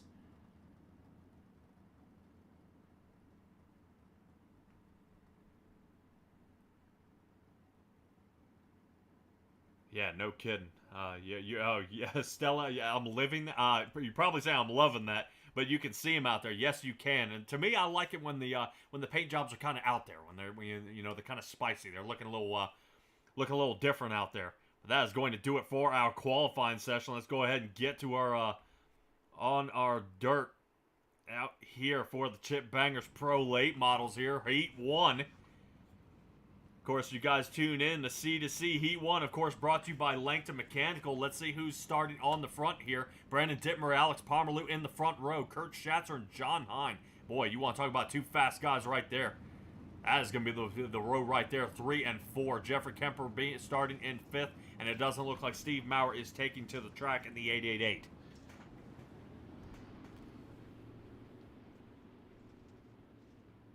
So we'll see if Steve Maurer is able to show up for the feature here tonight. Like I said, I do not have a penalty sheet for tonight, so I am not 110% sure if he has a EOL on the heat, which ends up putting him in the back row on the feature, or whatnot. But the 83, what in the world? Man, I'd hate to say what I think it looks like. The 83 of Brandon Dittmer, I don't know about you guys, but that almost looks like rust. Looks like he's got rust on the top and the back, but man, I'd hate to be wrong. That looks kind of wild. Well, hopefully he gets a podium position tonight, because I gotta ask. All right, Brandon Dittmer and Pomerleau starting in the front row here, and away we go. John Hine, the fastest on the pole. Like I said, it's going to invert the field here, so John Hine's actually going to start in the back of this heat. But right now, wow, Kurt Schatzer trying to wag that back end there and see if he can create the lane to where John Hine can't get around, and there's contact. Here we go. John Hine turns into a bulldozer. Look out. Man, come on, John. Holy cow. John got into the inside. Looked like Pomerleau and Dittmer got into each other. And then they just kind of hammered it all together. So John Hine definitely has some suspension damage after that one. If I'm not mistaken, reigning champ Kurt Schatzer is in the lead of this heat. And right now is pulling away. Let's go ahead and get the gap up there. There we go. About a second gap so far off Brandon Dittmer here. As you guys can see, oh man, right now Kurt Schatzer fastest on the track, section 1 and 2 for that last lap of a 12:18, now 12:15. Still not as fast as John's qualifying lap, but as the track starts to break down, some people are faster when it's sticky, some people are faster when it's slick, so we'll figure out what it is as the white flag will be out this time by Kurt Schatzer, Dittmer, and Hine, 1, 2, and 3. Looks like Jeffrey Kemper might have to settle for 4th here. I don't know if he's got anything for John Hine at this point, as John Hine is all over Brandon Dittmer here. Whoa, looked like they almost touched. John Hine gave him a little nudge. Oh man, John Hine's got the nose, but not the exit. As Dittmer squeaks by. Holy cow, yeah, with about 42 thousandths of a second there, he squeaks by, so Schatzer will be starting in the front row. Let's take a look at our front row of Heat 2 here. Heat 2, of course, brought to you by the Magnum Race Designs. Magnum Race Designs is offered by the iRacing Wrap, Hero Cards, logos, flyers, and even t-shirt designs. Say that 10 times fast. If you're looking for a new design and you want attention to detail, competitive pricing, and fast turnaround times, check out Magnum Race Design on Facebook, where you can contact them directly through Messenger. I've looked, I've tried, it works. So they are a proud sponsor of the 358 Modified division. We just went through the 358 Modifieds. We're in the Pro Lates here now. Jeff Flaro, Jeff Barker in the front. So the two Jeffs in the front. Steven Spees coming in third. Keep in mind that 55 looking fast as well. Zach Chapman in the 72 and Aiden Young. There he is out there on the track. Definitely expect to watch him hang back. He definitely likes the thrill of passing cars, I guess. Normally toward the back is where I get tangled up in a lot of problems, but I can't say anything. I'm in the front and I get hammered around. So Aiden Young starting from the back side here. Gambler Motorsports team, 3 of the 4 of them are in this heat. Right now, all 3 of them in the back. So they've got to try to flip-flop this field, but Jeff Barker and Flaro up here are going to have to figure out what they want to do to stay in front.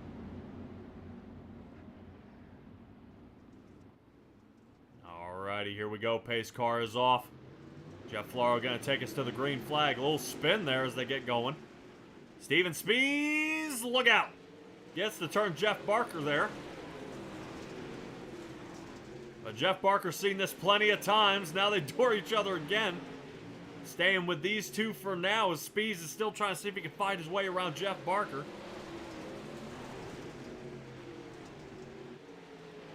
Oh man, yeah, something's going on up here with Flaro. Flaro definitely jammed that turn coming into the front stretch. And now has opened up the door for Zach Chapman to sneak in under the bottom. 72 machine on the bottom, uses him as a ricochet point. Spees has now overcome Barker, and the Gambler Motorsports team is moving up. Zach Chapman has taken the lead. Spees starting to pick up the pace here in the back now that he's not blocked. Jeff Barker might be settling here for 4th unless Spees gets tangled up here with Flaro. And Aiden Young hanging way in the back, and I know better than that. Definitely expect to see him in the last couple laps here. Aiden Young really open it up, and we're going to see him start landing some solid times here.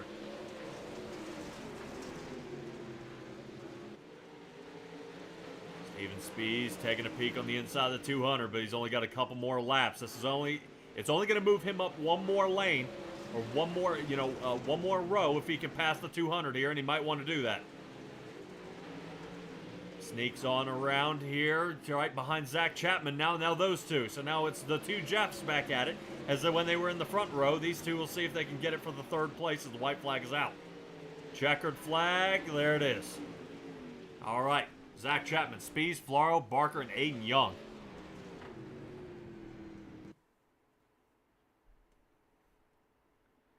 That's going to move us to our 3-minute warm-up here, brought to you by Flatline Racing Bodies.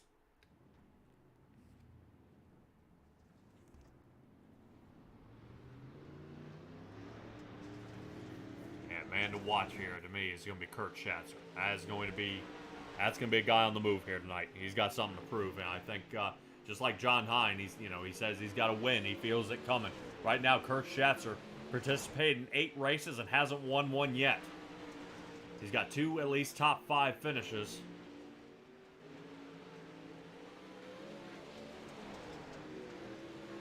But actually, with a smaller field out here tonight, compared to most nights, he should have a better shot, at least not getting tangled up.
About a minute left in this warm-up here. Let's talk a little bit about those points again.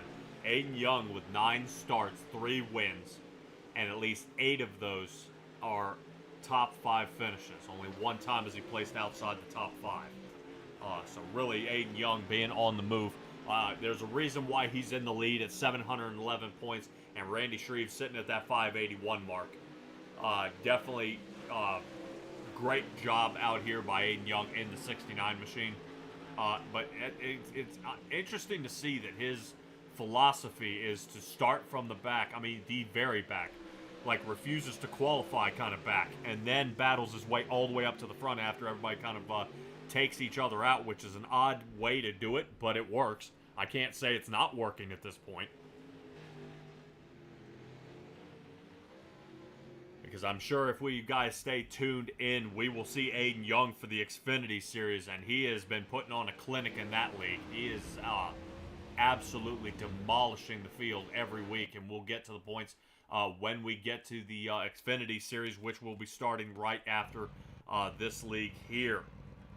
All right, let's get to it here, guys, with our starting grid here for tonight. Kurt Schatzer and Zach Chapman starting in the front row. Brandon Dittmer and Steven Spees starting in the second row. John Hine 5th and Jeff Flora will be in 6th. Row 4, Jeffrey Kemper and Jeff Barker. The two Jeffs starting next to each other. Apparently they got magnets on the side of their cars. Alex Pomerleau, last race winner, starting 9th with Aiden Young in 10th.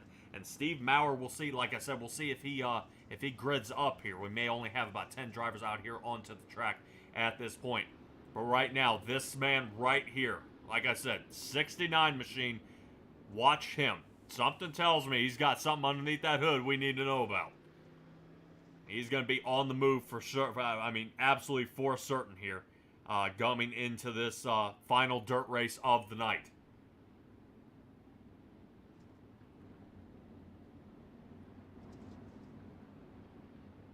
After this race, I-55 will get a little bit of a break here.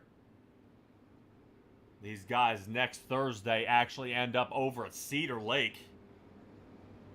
And they're going to hammer that one down for about, for all three as well. You guys will see me on Tuesdays for the midgets, 410s, and at Daytona. But let's go ahead and stay here on the Pro Lates as the green flag is out. Zach Chapman way into the cushion. Shouldn't have done that. Almost accordions the top line there as Kurt Schatzer slides to the top. Exactly where he wants to be. So now Kurt Schatzer's able to kind of, at will, pick a lane and go with it. Brandon Dittmer fighting on the bottom here of Steven Spies. Spies toward the top, and he knows better. After the first of the two races here tonight. Oh, man. As you can see, the Gambler Motorsports team is riding the outside line. 72, 55, and the 71 here. Oof, John Hine on the wall. And I think it's just part of the warm-up and the heats has started to change the track already to exactly the way Kurt Schatzer wants it to feel. But we are under caution. And I believe... Let's rotate back quickly with the Malcolm's Mill riding replay here. It shows me Jeffrey Kemper had a problem on lap 1.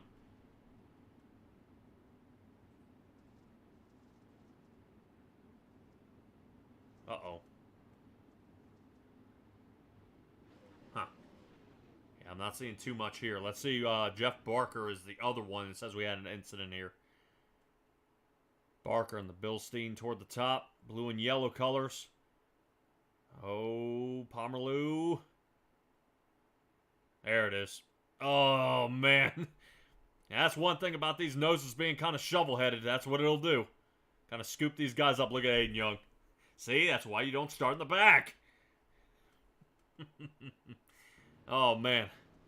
Well, not too much. Didn't look like a whole lot of damage came out of that one. Pace car lights are off, so we'll be back underway. I really am happy it's going too wide this time. Definitely keeps the racing very high tempo getting off here. Speaking of getting off, the pace car is off, and away we go. Zach Chapman gets another bite at this, hopefully not into the cushion the way he did before, and now he's going to slide back down toward the bottom.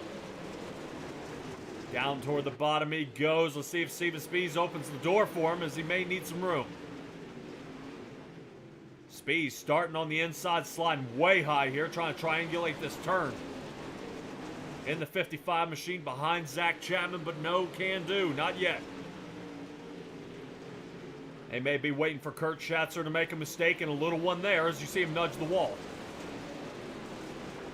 Round and round these guys go. You see the cushion starting to fade away pretty easy here. And now Steven Spies back down to the bottom line.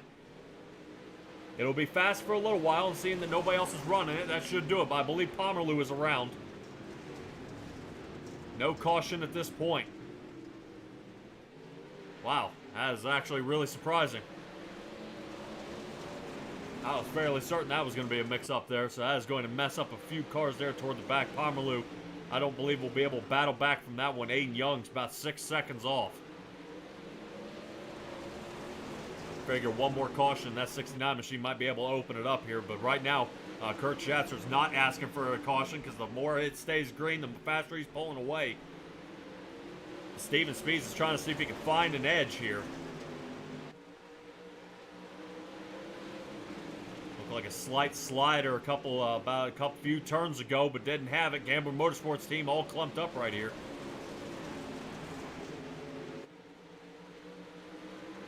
See if they can get something going here. I don't know if John Hines got a little bit of damage here. We've seen him nudge the wall a few times now. Right now, fastest on the track still is Kurt Schatzer at this point.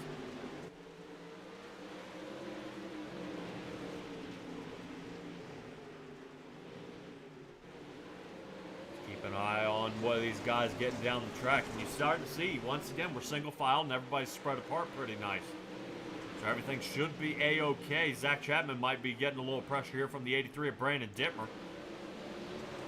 Oh man, yeah, Brandon Brandon Dittmer into the wall there a little bit, and you see how now it's starting to take its toll. He's already got filing back here a little bit. Now already losing some time, about half a second off of Zach Chapman now. Now he's got to try to see if he can reel him back in. Steven Spees still seeing if he can find something. You saw how he sent it into that turn. That'll wear the cushion out very, very fast here. John Hine just kind of watching everything happening now. John's got to figure out how to pick up the pace here a little bit. 0.2 of a second faster than the rest of the field last lap. As he pulls a 13-second lap on that one. John May had to check up behind Spees. So not looking too good for the professor here. He's got a lot of work to get done here. Kurt Schatzer, reigning champ, hanging out in the front. No problem out of his car at this point. Definitely rocking around here.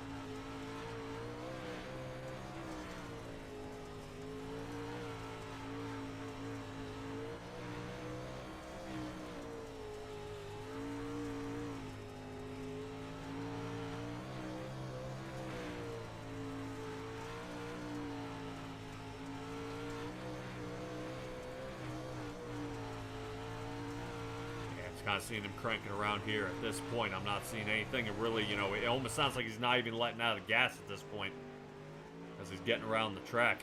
Steven Spees trying to take a peek here toward the inside. Spees now using the bottom line that no one's using now and seeing if he can find any more luck with it. Spees on the bottom. It's starting to work as he has now sawed away most of this lead here. Oh, man. Spees using every inch of that lane toward the top to see if he can reel him in here. Seam is just getting a little too slick for him there. Pulling here toward the top, still battle for the lead, 5 to go. Oh, and he's got it. Jams up Kurt Schatzer there, and the block. Blocked by Steven Spees, and he's around they go. Spees has now gotten the lead away from Kurt Schatzer.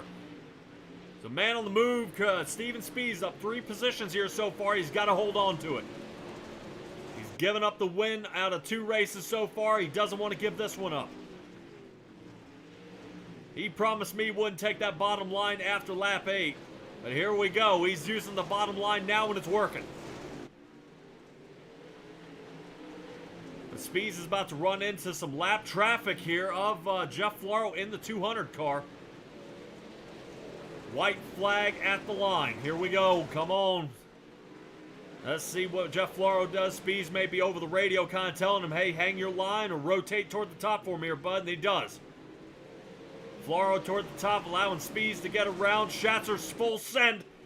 Here it comes at the line. Oh, man. Spees got him.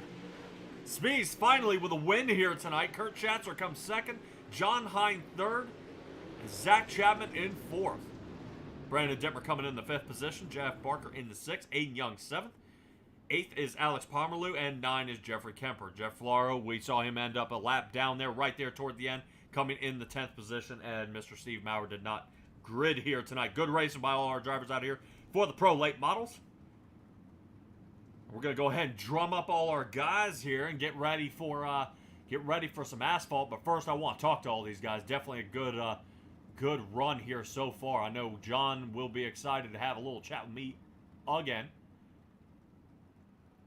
Spees finally getting his chance to fight his way toward the front, and I believe my guys might be ready. All right. Great job by all our drivers out here so far. No harm, no foul, no problem. Getting around the track here tonight. Definitely something to see. I want to talk to John. I gotta know what happened here. I gotta know what happened. Definitely a good run by our driver here. John Hine. Fastest on the track for practice. Fastest in qualifying. Why are we at a 3rd place finish here tonight, bud?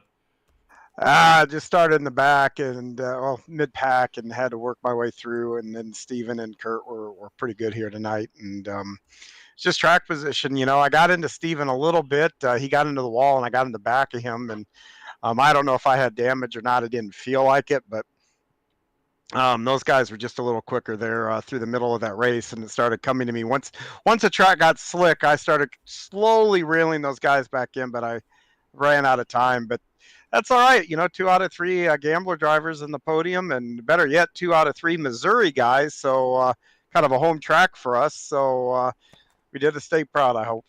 Oh yeah, well, definitely for sure. As you guys got around here, really no problem. I'm trying to figure out how to explain it. Steven Speeds did have some damage to the back, but Yep. I think what ended up caught you here is kind of the flop during the heat. I think you started back in that 4th position, and that is just not where you wanted to start. Because you should have been really in that 3rd, 4th area to start this race here tonight. Yeah, and God, I hate the invert, but we do it for a reason, and it adds competitiveness. I mean, I support it. Doesn't mean I have to like it, because I don't. But it puts on a little better show for the fans and the guys that I was in the heat race with. And when you're in that back in that 2nd row, there's so much tack on the track. Everybody can just kind of drive hammer down, and it's unless we're in super late models, which we're not. It's just tough to pass because everybody's basically going the same speed. And if they're in the line that is a fast line, you're behind them. There's not a whole lot you can do. And that's all right, though. Like I said, we recovered a bit, put her on the podium. That's fine. Just continue to start working towards the next season here. Maybe we can get a little momentum, get in victory lane here before the end of the season, and really, really shoot into the next season with some momentum. Oh yeah. Well, seeing that like I said, you're sitting in 8th, man, this should start putting some moves here on Grandy. You should sling by him on this race here, and I think both you and Schatzer will be reeling in Nick Vickery. But go ahead and give me your shout-outs, man, and I hope I see you in the Xfinity race. Well, I am actually going to be the admin in there. Just trying to help the guys out, get that situation. Because you heard me early on in the season talk about a bunch of dirt guys racing, trying to go NASCAR racing, and learning curve and all that kind of good stuff. The guys are doing a really, really good job. They're getting better, but I still think there's some work to be done. So I'm gonna, like I said, I'm gonna admin that, and I should be back on in the NASCAR race. I'm gonna shoot for driving that truck next Tuesday night. So you'll see me back on the blacktop Tuesday probably. Alrighty, and I'm gonna hold you to that. I better see you out there, man, because if I am not mistaken, we head back on the 29th back to Daytona. Oh, nice. And yeah, Bob. Hopefully I can find Bob Light again and team up with him, because man, we were a combination. We kept those things up front most of that race until everybody started using their foot and not their minds at the end of that. Oh yeah, well definitely let me know if that is a typo, because that is the end race, and I believe that thing says that is 100 laps at Daytona. Yeah, I think there was some internal debate. I don't know where we ended on it, and I know my opinion of it was, these guys are learning, and super speedway racing being what it is, these guys got to learn how to do it, and why don't you just get them on there? Let's just take our lumps, and we're going to come out. We got some changes in store for those NASCAR things next season where we're going to probably call penalties a little bit different, and maybe even a little bit closer and stuff like that. So it's just all a learning experience for everybody to try to gain the experience and try to figure things out. And, just hope everybody enjoys it, and just try to keep a little patience in mind. Alrighty, John. Well, I will be waiting for you to get us under qualifying. So I will, let's go ahead and hop off here. Like I said, I'm fairly certain I got most of your shout outs here, bud. Yeah, everybody but the guys on the car. I just want to say hi to Andy over at Cool Ray. I hope he's having a good Thanksgiving. Brent at the cruise shop. I hope she's having a good Thanksgiving. VMR Wraps, Lance Ripka. My mind just went. Oh, Homicide. Vicar. He's not with us. He's semi-retired or retired at this point.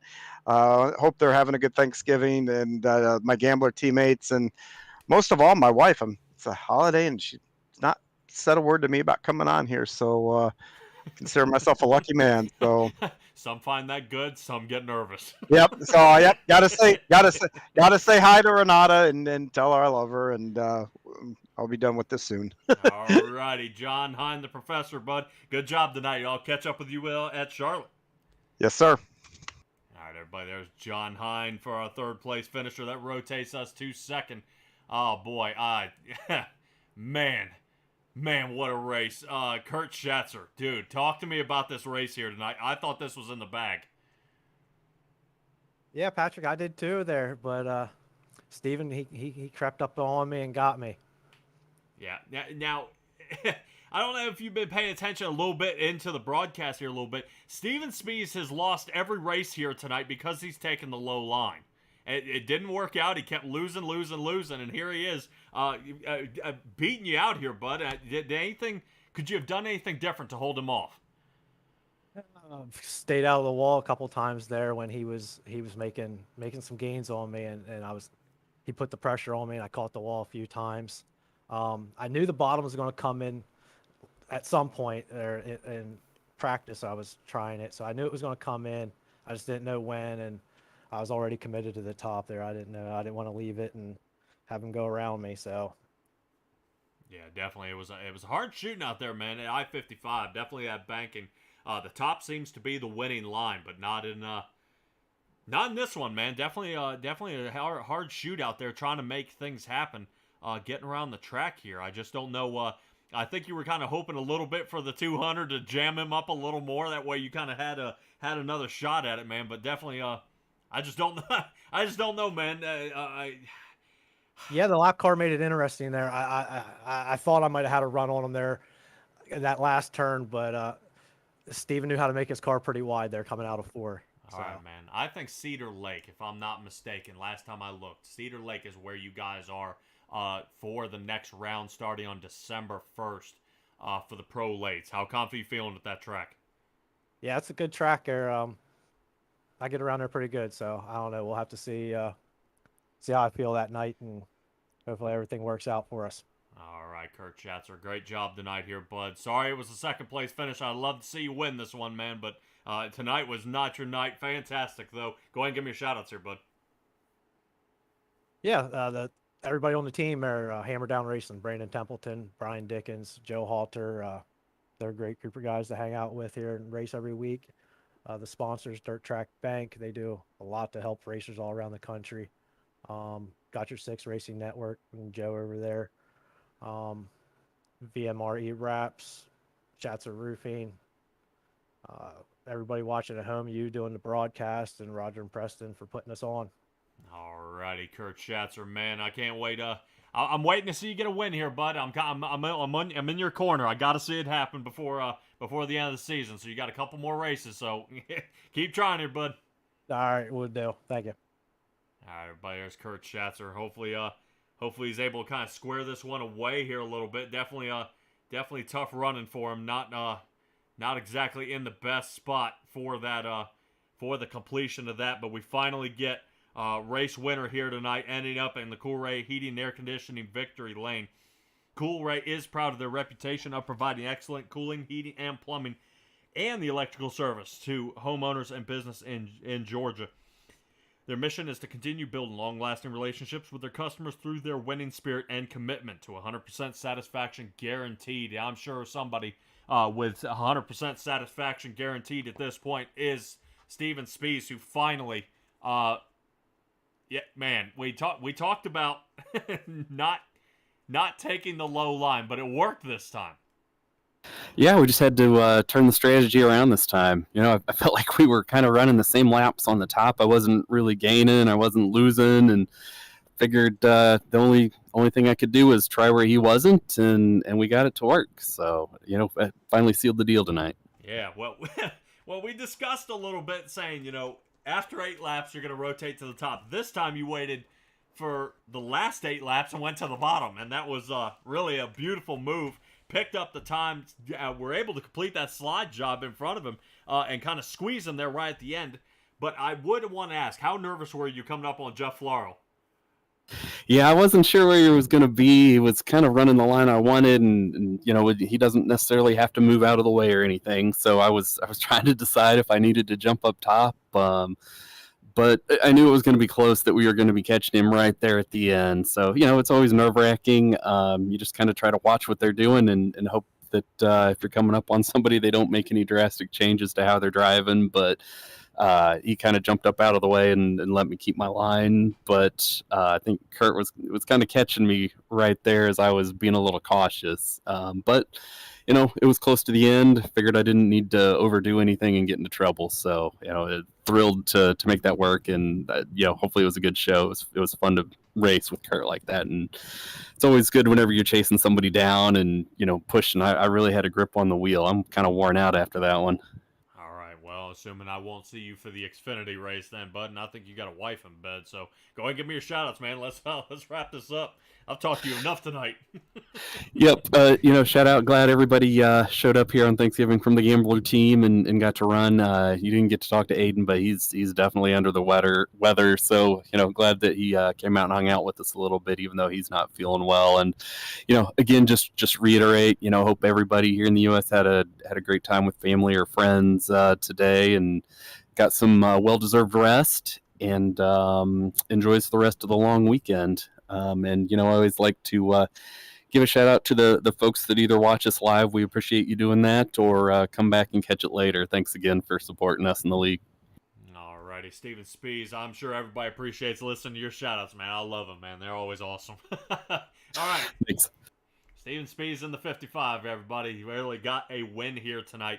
Finally was able to squeeze it out, but it's never the easiest. And there's a time and a place. And this was finally his to go ahead and secure a win for here and now and tonight. So Steven Spees now leading the league in wins in the Pro Late Model division with 4. This should definitely tighten up the race between him and Randy Shreves. But I just say Aiden Young is just way too far out there. I think Aiden Young could probably dip out for the rest of the season and still survive. Aiden Young did get a 7th place finish, so a few more points will end up in his pocket and move us along. But let's go ahead and kind of round up tonight for the Pro Late Model and the Dirt division. So we went through the UMPs, the 358s, and the Pro Lates. Now we're going to move over to Asphalt. Definitely a good race that we've got set up for you guys there. 50 laps at Charlotte. In the Xfinity cars, if Aiden Young is under the weather, one, news to me. 2, that is now going to put one of the best drivers out there who's not feeling so hot into the fire here, and let's see how he holds up. I'm sure he might be pretty tuckered out, but guys, we'll be right back after this commercial, and let's go ahead and put it on the pavement.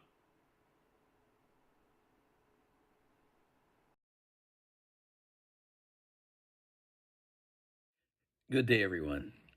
Today I wanted to talk about Movember. So Movember was started in 2003 in Australia and has become worldwide. For those unfamiliar, Movember is all about awareness of health issues for men. So a lot of men grow mustaches in Movember. That's where the name came from. And just so you know, I plan on celebrating Movember by having my prostate hocked out. So first of all, the prognosis is good because of early detection. So, and as a result of that, I have decided to declare myself the Coast2Coast Racing League Movember poster child for 2022. On a more serious note here, the average age of our league is 41. So if you're on the top side of that, you need to get tested regularly. I'm talking PSA tests, the rubber glove, it's 2 seconds of discomfort for maybe a lifetime of living. Also, colonoscopies, every 5 or 10 years or whatever your doctor recommends, but you need to get those done. So just reminding everybody, it's something men aren't comfortable talking about or doing. Everybody thinks they're a tough guy. Let's go out and get tested for the sake of yourself, but more importantly, for the sake of your family. And, as they say, the life you save may be your own.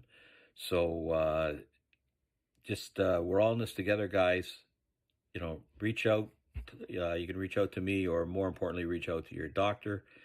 And in closing, I just want to, I want to know if Marty Sakala is going to grow a mustache for Movember.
In our industry. The lifetime parts and labor warranty is pretty awesome. Basically, all the parts are covered, the labor and everything.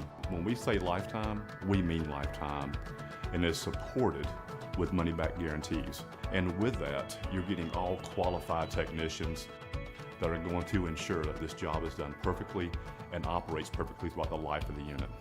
Learn more about our Coolray lifetime parts and labor warranty at Coolray.com. Coolray and Carrier. Turn to the experts.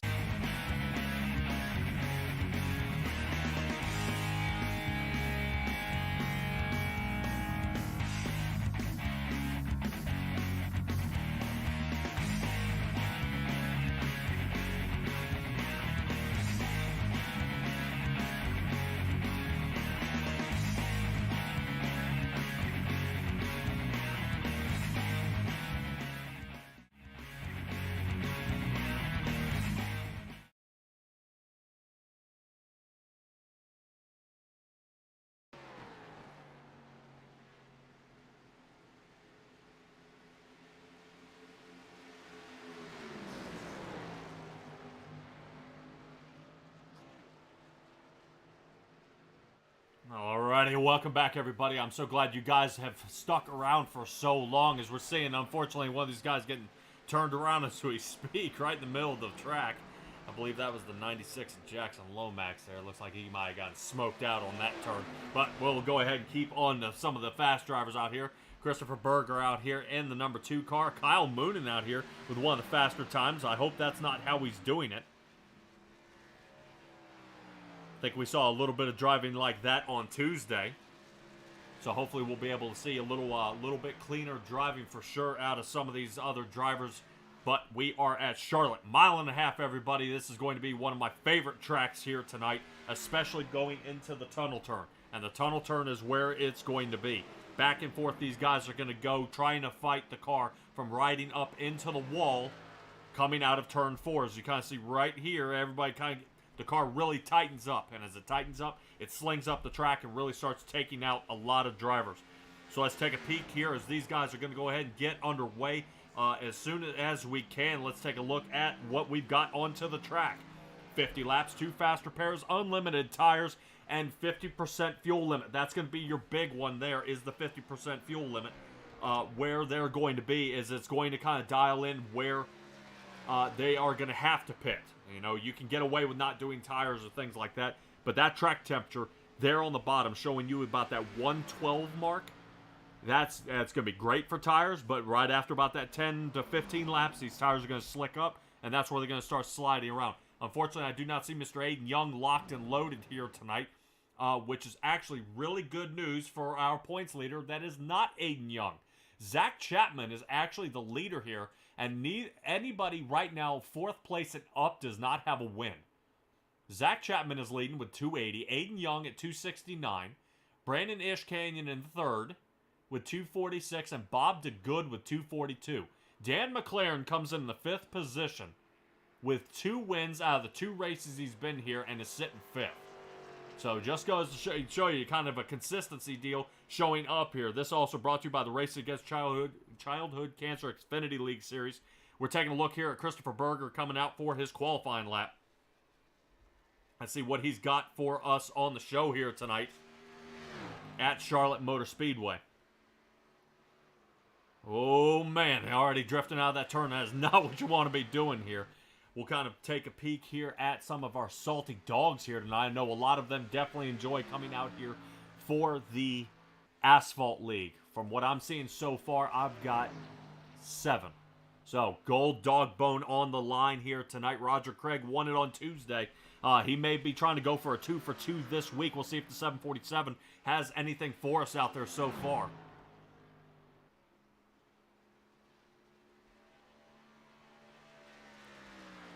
Christopher Berger, come on, lay me a time here, guys. There's Brandon Dittmer first on the line. Solid first lap here by Christopher Berger.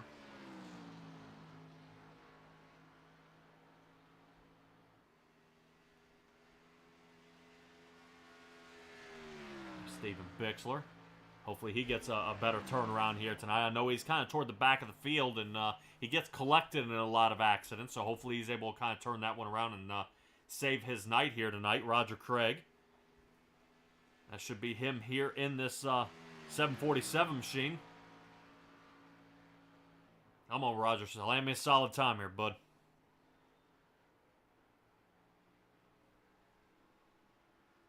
Right now, the 747 rocking around the track in his Chevrolet. Kyle Moonen holding the top, well, in the 2nd position. Matthew Robinson, I know Stella out there in the chat, you've kind of heard of him before. Back and forth, back and forth. He's got a chance, but he got knocked out of the top last time by a full send there on the final lap, trying to squeeze another position. Wow, look at that. That's what I'm talking about. Roger Craig already in the top 10. Good driving by him. Zach Chapman here, 72. Let's see how he does. Tim Chapman, there's his dad. Right now, father, son, 4 and 5. Well, now 5 and 6 with Greg Boydell with a fast turn.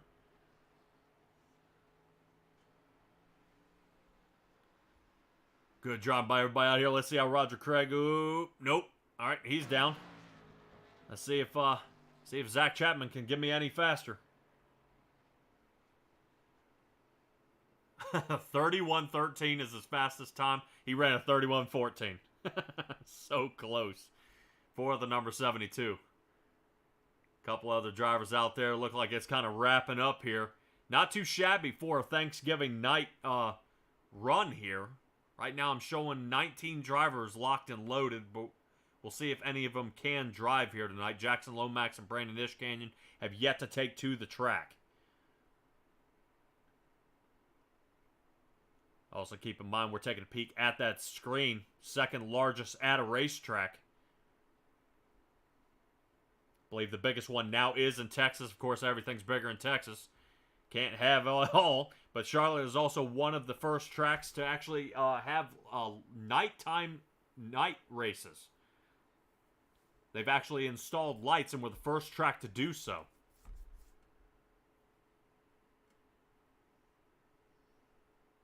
So definitely a great track to be at. I know this track has also gotten some sinkholes on the inside as well that they've had to fill in for the past couple of years.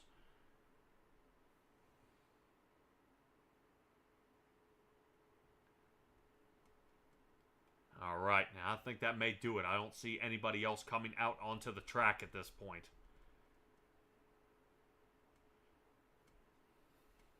About another 20 seconds and these guys are going to get gridded up here.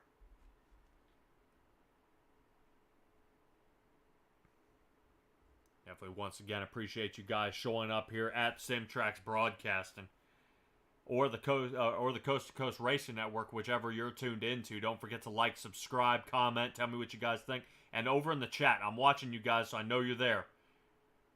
So you can go ahead and hammer that chat, tell me what you think, what we got coming up here. As we get squared away for the gridding on this one, let's go ahead and take a look at our starting lineup for tonight. Matthew Robinson and Kyle Moonen starting on the first row. Christopher Berger and Greg Boydell, 3 and 4. Tim Chapman and Zach Chapman, father and son, 5 and 6. Brandon Dittmer and Roger Craig, 7 and 8. Chris Schaefer and Steve Maurer, 9 and 10. Looking pretty good here so far. Out onto the track. Steve Maurer starting in 10th. Jeffrey Kemper 11th. Jeremy Tate into the 12th position. Let's rotate to the back half of the field here, and let's take a look at who else we've got. Pat Boyce, John Rayner starting in the 7th row.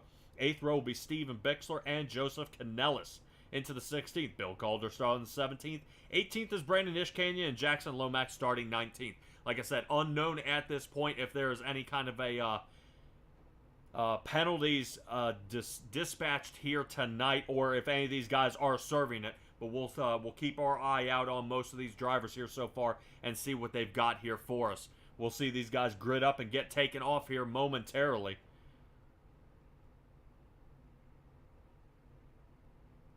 Definitely excited to see them getting taken off here at the Xfinity Series. We'll kind of got a few extra camera angles. We'll probably have a crank it up session as well. That is one of my favorites. Not just because I be quiet and you guys don't have to listen to my loud mouth running, but you get to hear these Xfinity cars, which to me are a lot different than the next gens that you see a lot of these other guys running.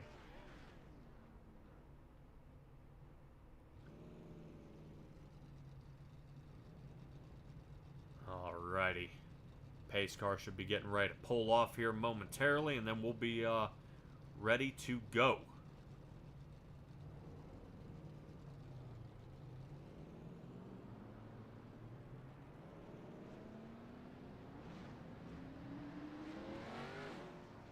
Come on, Chris.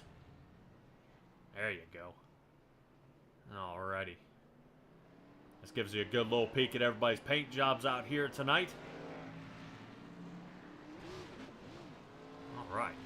Excellent. We have all 19 cars out there on the track. Boy, this right here. Oh yeah, Kyle Moonen and Matthew Robinson. These are going to be your guys to watch here. These guys are going to be close heading on this track here at Charlotte. This track definitely has capabilities of 3 wide.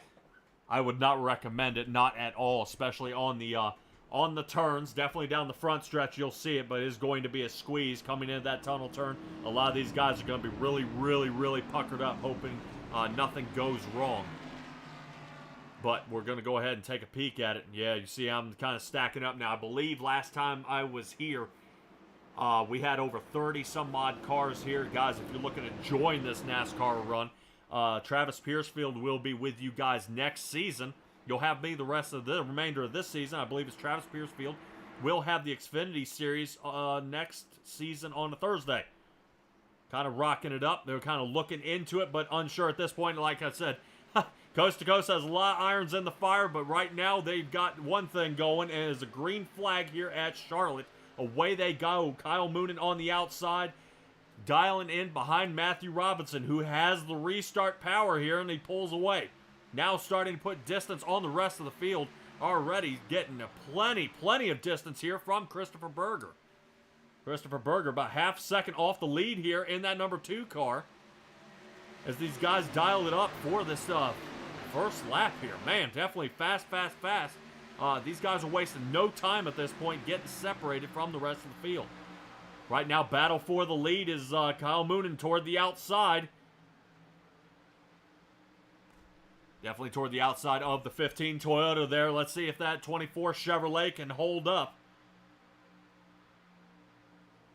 Rocking around into turn 3, having to dial it back a little bit. 15 rides up, makes contact with the 24. Moonen takes the shot, gets away, and now is going to start putting distance on the rest of the field. Roger Craig holding it back here in front of Tim Chapman in the 37. Looks like Zach was able to squeak away into the 5th position, but we are under caution.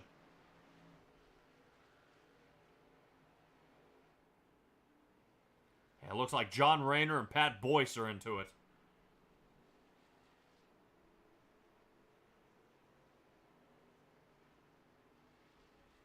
Yeah, I think the tunnel turn coming out of 4, it got him. And this is hopefully not what we're going to see here for the rest of the night. I definitely expect to see a lot of good driving out of these drivers here so far. You know what I mean? It's going to be a process. You know, these guys are definitely trying, but it's learning the cars, taking it off the dirt and figuring out how to make it work for you as we get around. But this actually starts a lot worse than you would think. Let me see if I can find us a decent camera angle here as I get this one drummed up for us. Take a look here at the 41 of Pat Boyce. Now watch 96. Makes a nudge here with Rayner. 96 gets up into the wall of Jackson Lomax. 3 wide now. Coming out of 4. 96 back into the wall. Rayner taps the apron. And around these two go. So kind of 96 who kind of got it, kind of started up this issue here. Man, guys, stop. Hit the brake.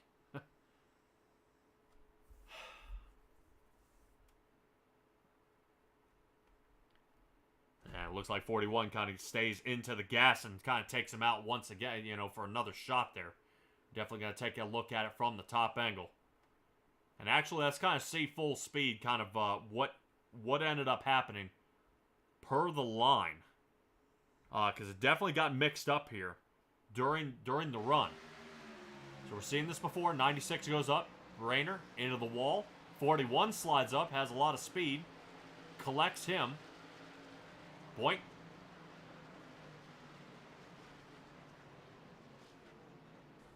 Yeah, I think right here. I don't get it. Boom.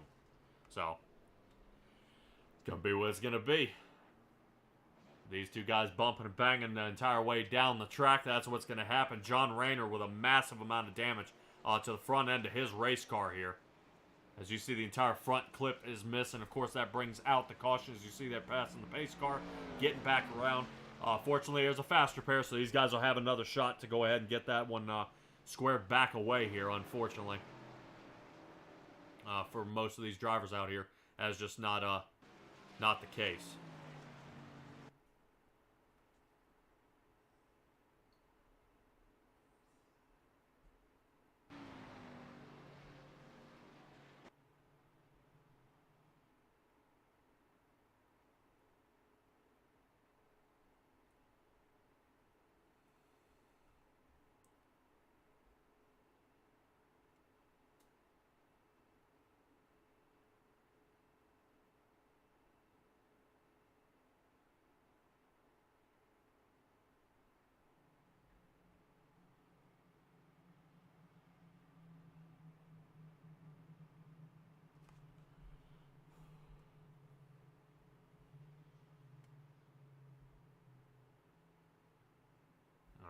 this time. I do not see anybody considering pit road. I wouldn't at this point.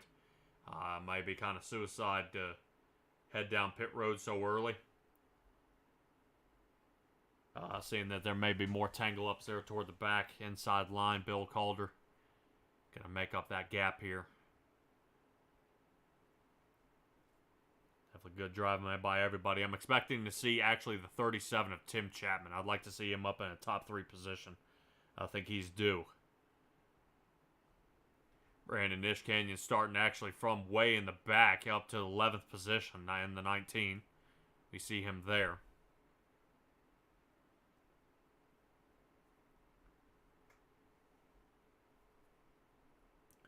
Seeing that the pace car lights are off, we're going to get back underway here. Momentarily, we'll wait for Barney in the booth to get this one under green. All right, and it's out. There we go. Away they go back under green. Man, definitely I would much prefer on green than kind of pacing around. Definitely not a fan of pacing.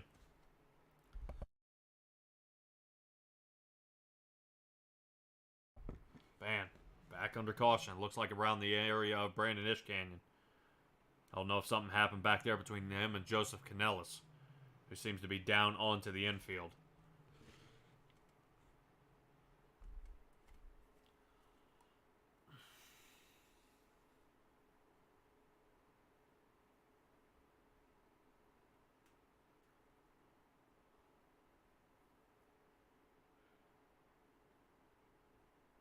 Alrighty.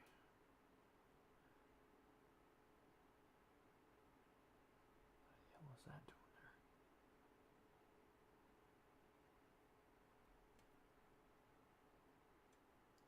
Alrighty, let's take a look at it from the top angle here. Looks like Steve Maurer might have gotten down into the apron. Hooks Brandon Ishkanyon here and puts him into the wall. Bixler, look out. Calder, clink. Man, good move there actually by Brandon Ishkanyon, kind of stomping on the gas to squeeze out of that one. As it looked like Calder was coming back down.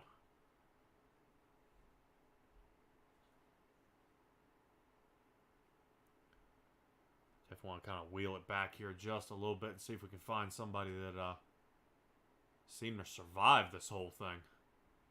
Let's see if we can ride along with Joseph Canellis here. Let me see if I can sit along with him. Let's see, watch Joseph Canellis full speed here.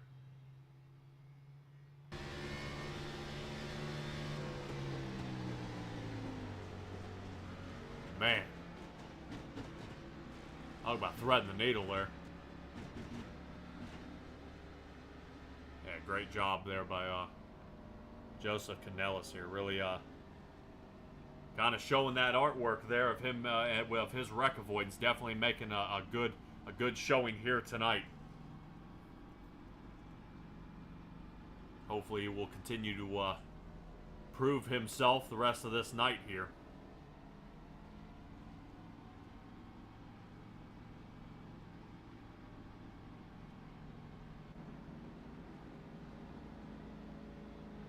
So far, so good. Joseph Canellis only up 2 positions from where he started here tonight. Steve Maurer is down 9. Biggest mover so far is Jackson Lomax. Actually in the 96, the one that clipped the wall earlier in an earlier wreck, is actually up higher at this point into that 10th position.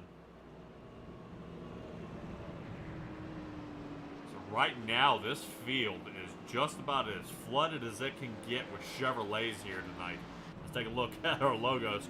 It is about Chevy City here at Charlotte.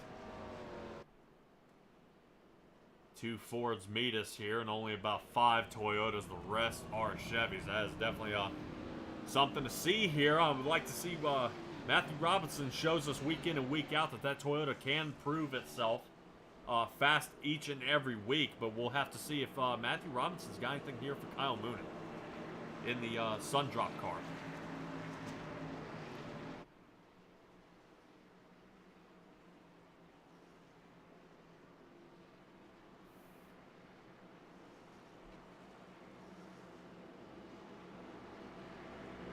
kind of see if any of these guys decide to stay top line. It was working there for Kyle Moon in there for a little bit.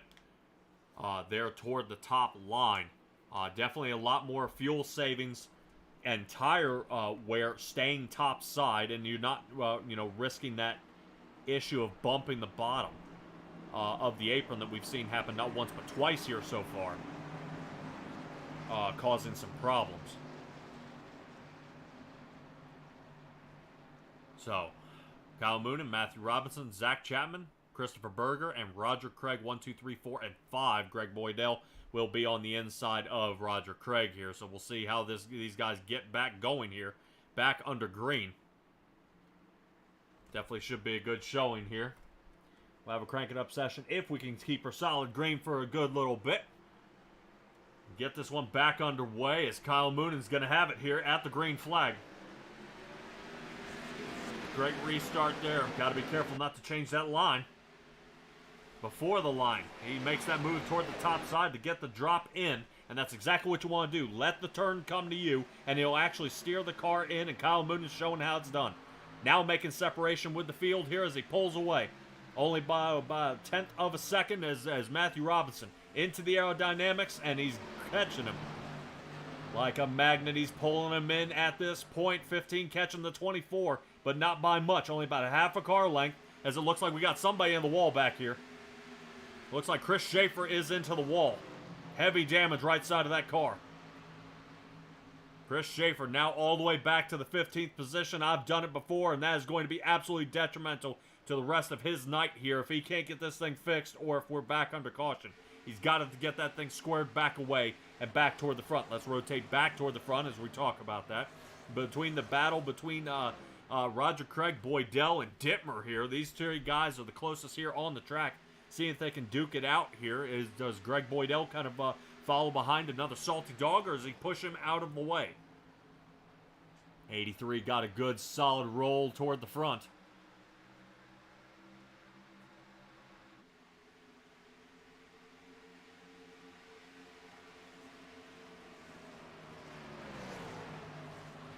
Looking pretty good here so far. Matthew Robinson dropped off by about a quarter of a second here as everything's starting to calm down on the track just a little bit as Dittmer's looking toward the outside of Greg Boydell here. Nothing but Chevys 4th through 9th. Oh, and that's what I'm talking about. When you dive into the turn a little too early, you're going to touch that apron. Greg Boydell does a little bit of that and gets a 2-for-1 deal with Brandon Dittmer taking that outside line. Great job there by Brandon Dittmer. Heads up driving and pushing his way toward the front.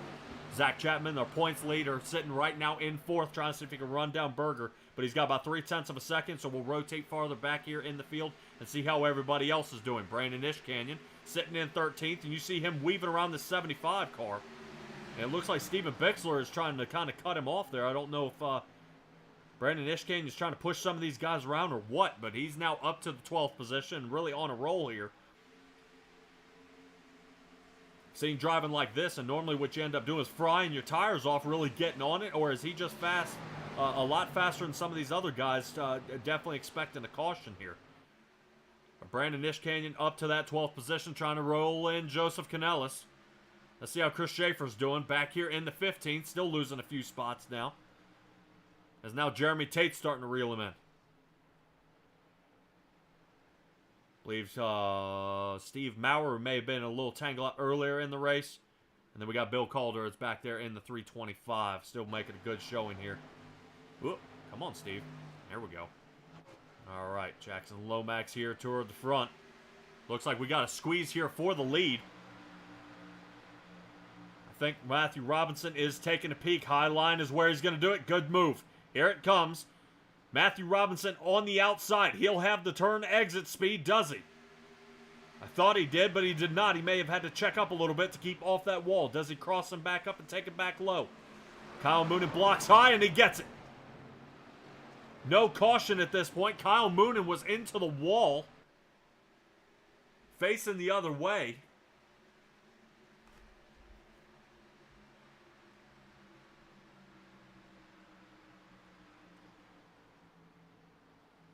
Wow, that is not what you would expect from that run there. Let's take another look at it here.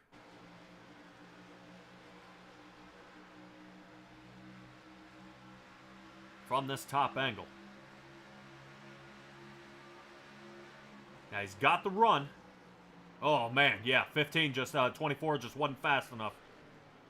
But that allows Christopher Berger to get away here. As we bring this thing back live, these guys are mashing it up. What in the world is going on back here? Joseph Canellis off the track. Looking like some bumping and banging here. Brandon Ishkan's now caught up to that pile. John Rayner's behind him. 747 of Roger Craig off the track. Now back up onto the track. And now into Jeffrey Kemper, the 181.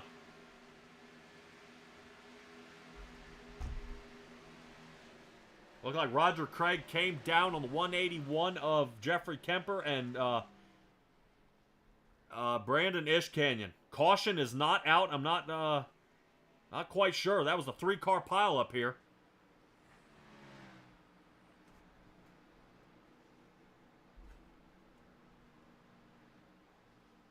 Wow. All right. I guess we're going to stay back green. Christopher Berger here toward the front. We'll see if anything's got going on here.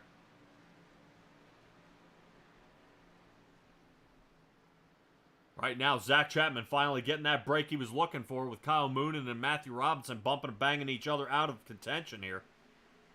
As Kyle Moonen is into the wall.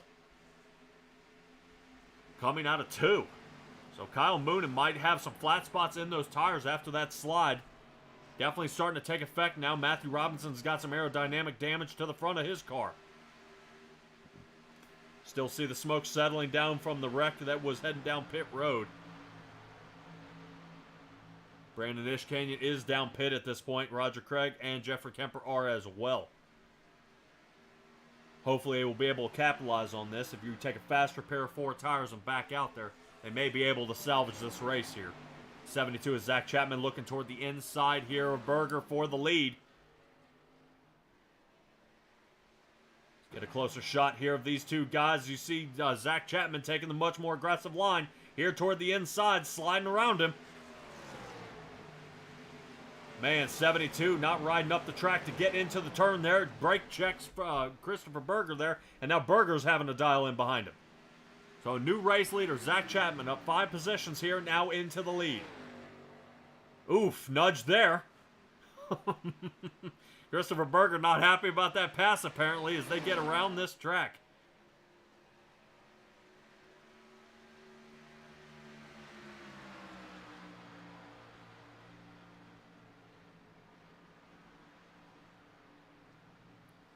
So it looks like Christopher Berger's going to dial in behind Zach Chapman here, who is riding the white line around this turn. Definitely going to be tough on those tires, but we are almost halfway through this race. Let's check back on Kyle Moon and see if he's still surviving, as it looks like Greg Boydell is about to be under fire here by Jackson Lomax, Tim Chapman of the 37, and Joe Canellis. Man, look at the speed the 37's got. 37 trying that cross-up move, blocked up by Joseph Canellis. Canellis holding it to the floor here. And Tim Chapman backs out of it. He sees trouble. Joseph Canellis definitely has turn exit out of that number 1 car. He's up 8 positions here in this race. So far, so good.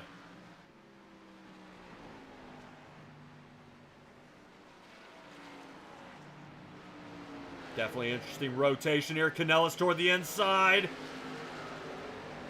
Man. Awesome camera angle there on that one, as these guys are definitely nudging. He sticks a nose in there, is unable to save it. Brandon Ishkanyan now back out of pit after a quick repair, and now he's back out. I'm assuming 4 tires as well and full tank of fuel, so he may be able to stay out for the remainder of the race. But being 3 laps down, no lucky dog for him unless the entire field pits, then he'll get at least a wave around. Roger Craig down a lap as well. Bill Calder is down a lap, and Jeffrey Kemper is down a lap, but caution is out.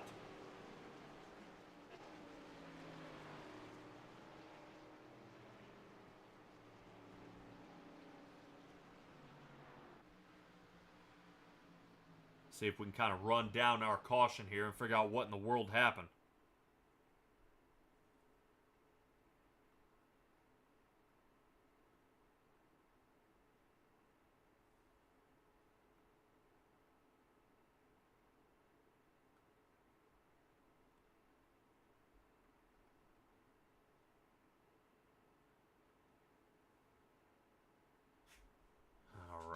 think we might have run it down here. We might have just found her here. Let's see if we can take a ride here. I believe it's Bill Calder will be our culprit here on this one. 325.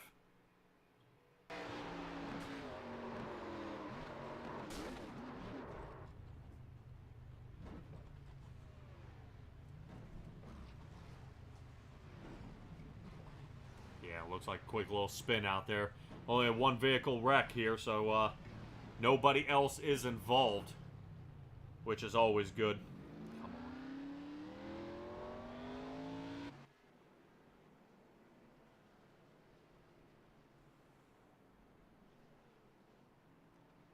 So it looks like the pit lane crew of Bill Calder is about to get very busy. Speaking of busy, let's take a look at pit road, where everybody is right now.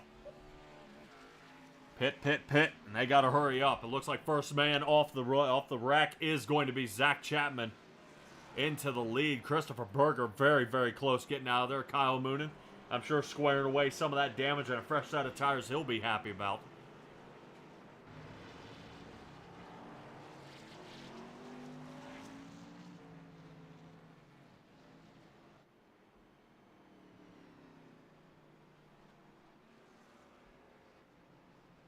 We'll kind of see how they rack them up here as they get filed in behind the pace car.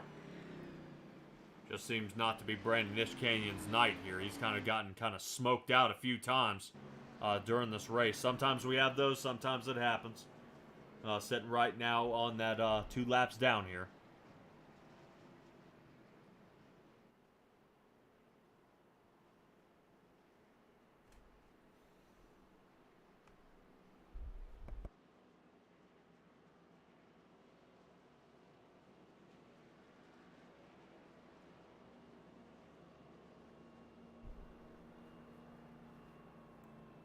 Definitely some tough driving out of these drivers here tonight. Roger Craig back to the 15th position.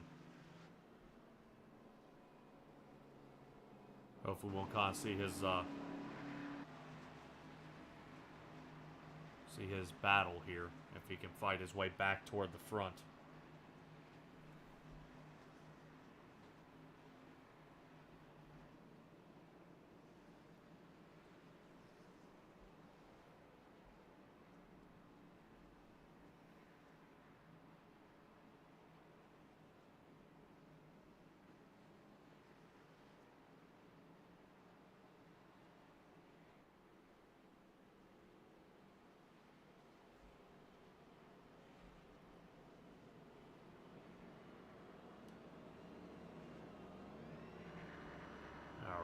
Kind of see what race control does here as we're taking a peek at that drone chase cam in the sky about where these guys are going to end up. I don't know if it's going to get Brandon Ishcanyon the wave around here. Seeing this 2 laps down, I would assume not. I think they're probably having pulled toward the bottom and get back in line.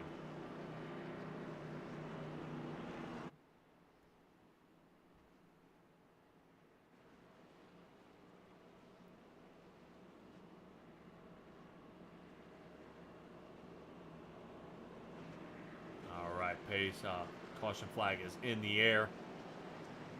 Solid now, no longer waving, so that means pace car lights are out. Brandon Ishcanyon will get the wave around and go to the back. Still 2 laps down at this point. He's got past Bill Calder. Gonna need a few more cautions to get him back onto the lead lap. Leading this one here so far, Zach Chapman and Matthew Robinson. Actually, Zach Chapman had a slightly slower pit stop time, about 3/10 longer. But his pit lane time, 43.6. Matthew Robinson at 44.4. I thought Robinson may try to really squeeze him there at the line. But seems everything kind of squared away there.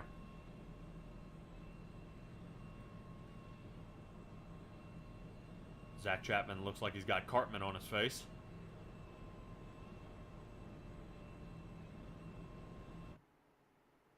Alright, everybody. Charlotte Motor Speedway. We're going to get back underway here. Definitely tough driving by all our drivers here so far, but we are already over that halfway mark.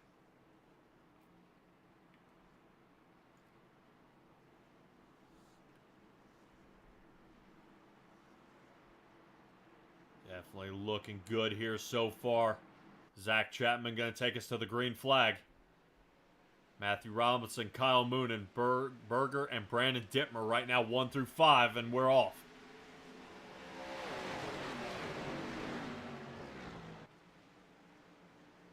Round these guys go, and the key is they got to be careful with these new tires, and I think that's exactly what happened.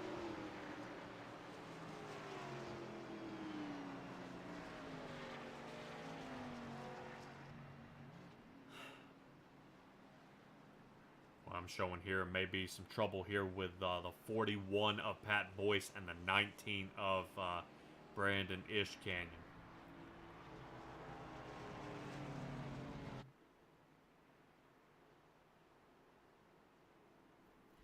As it brings us back under caution here. I don't know if I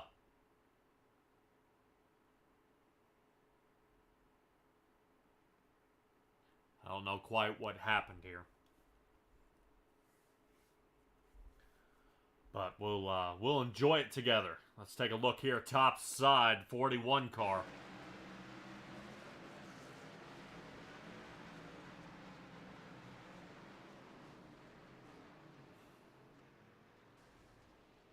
What?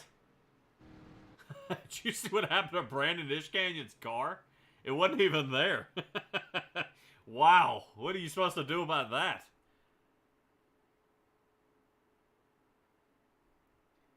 Definitely odd. Odd how that how this happened here. I want to take a peek actually. Kind of looking at the hands here of Pat Boyce and kind of see what happens.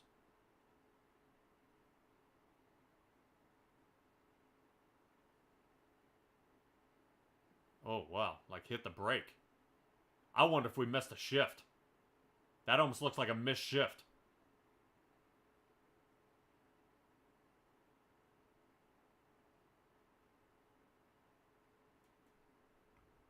Yeah, and then he blinked out, and that's what this is.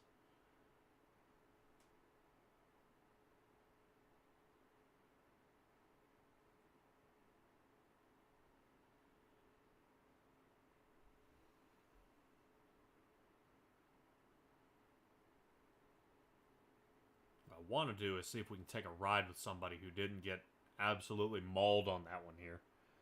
Let me see if I can... Alright, Brandon Ishcan. See trouble.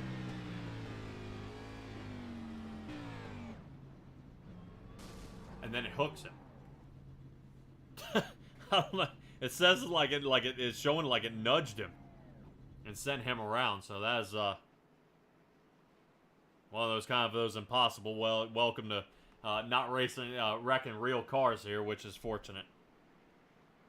So Brandon Ishcanyon still giving it a shot here. If I'm not mistaken, I believe he is also still running the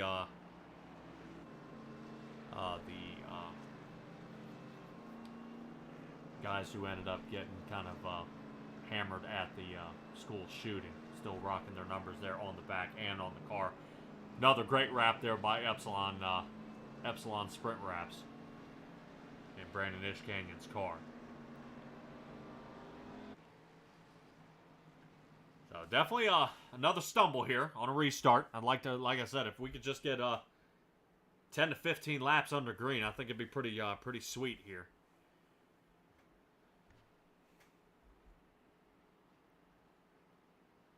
Right now, sitting in the front, it looks like Steven Bixler, Bill Calder, and Brandon Ishcanyon sitting in the front.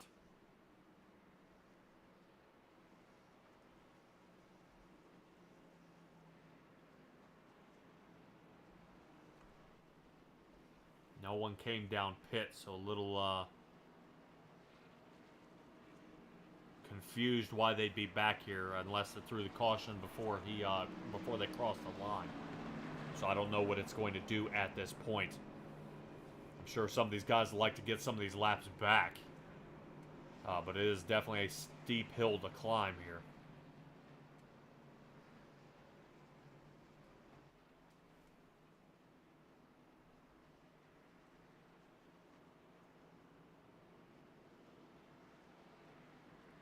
Alright, let's see if this is going to go ahead and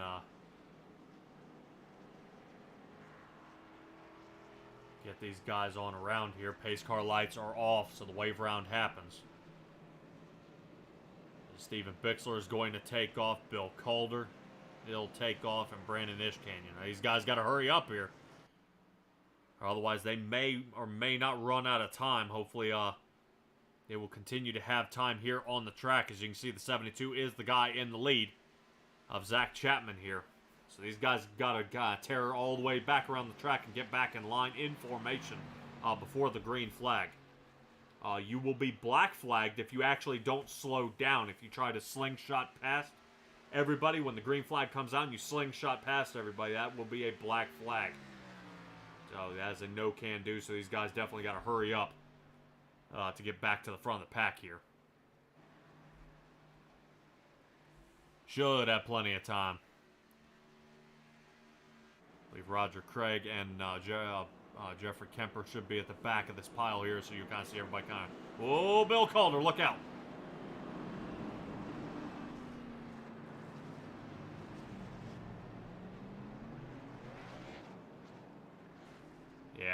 Yeah, he's going to have some trouble there because Bill Calder got in the grass. And that's kind of what's now stuck to the tire, so now it's going to start sliding around on him a bunch. Pace car is off. I've seen where it keeps the pace car actually on. But away we go. That's going to be heartbreaking there for Brandon Ishcanyon because it will black flag him as he goes by for passing. But Kyle Moonen, what are you doing here, bud? Wow, Kyle Moonen gets into the 15 car. And now the entire field just got wiped out.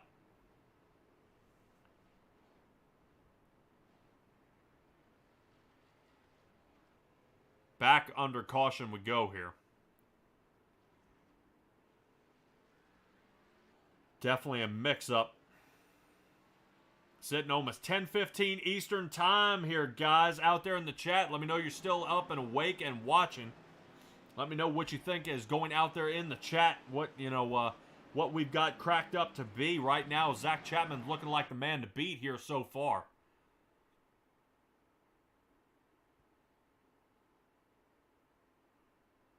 Let's see if we got anything kind of going on here.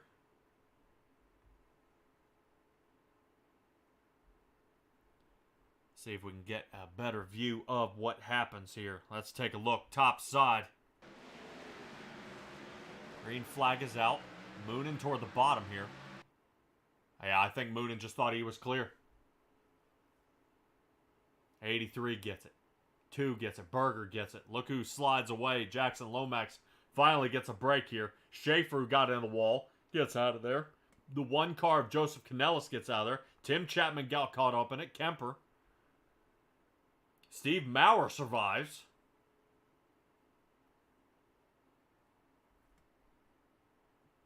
Which brings me to our next in-car replay here. I want to take a ride along with Maurer, who actually slid right through the whole deal from a lap down or so here, and now he is surviving into the front row.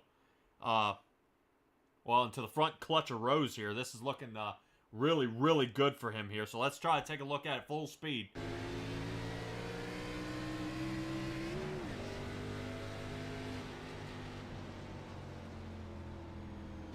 Boy, that's not what you want to see. Wow. Yeah, definitely great job there. And the key is always fixate your eyes where you want to go. Fixate your eyes on a clear area. You start paying attention to the cars that are wrecking, you aim for them. Another shot of this one. I mean, what a great move here. Yeah, because this is what you don't want to see. See that 15 car rolling down? Aim right. But don't take out the 14. A perfect move. Great job here by Steve Maurer.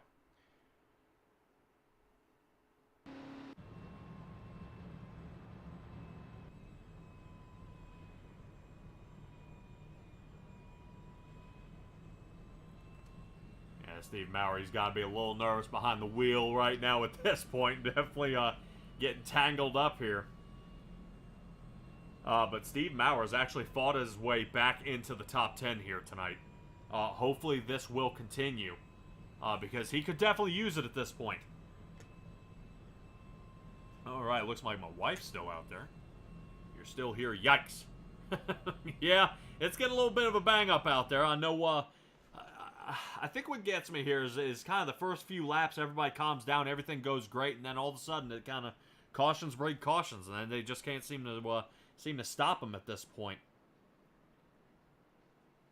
All right, couple of drivers who may be out here so far. Brandon Ishcanyon back down pit road here. We'll have to see how many laps he's down. Still down 2 laps. Bill Calder, he's after that spin out from the runaround. Jeffrey Kemper in the 181. He's one of the guys who got hammered into that pile up there. He may be out of fast repairs.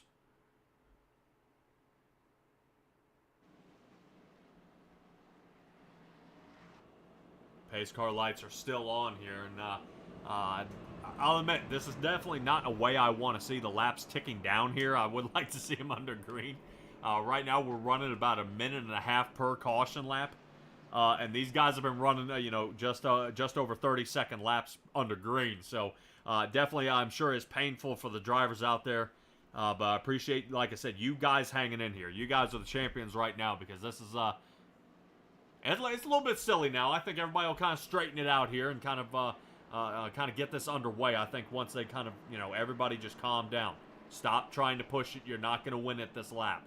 I guess dirt may be different. Dirt is kind of, you better have the hammer down or you're not going to make it. Not quite sure what's going on here. There we go. Joseph Canellis rolls up. Yeah, definitely want to see that field squeeze a little tighter here behind this Ford Mustang.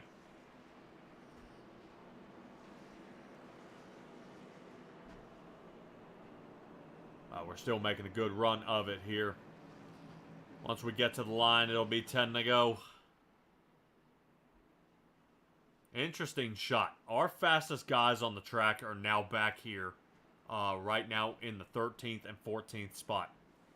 Kyle Moonen and Matthew Robinson. Now, these two guys and Tim Chapman here. These guys all pit on lap 37. Now, I think after that spin out, they kind of had to at that point. That was just 15. Just got a huge lick there, I believe, by the 181 of Jeffrey Kemper, who's still down pit road at this point. He may be taking on a spotter position here at this point. Ford Mustang ducks on off. Zach Chapman going to take us to another restart here.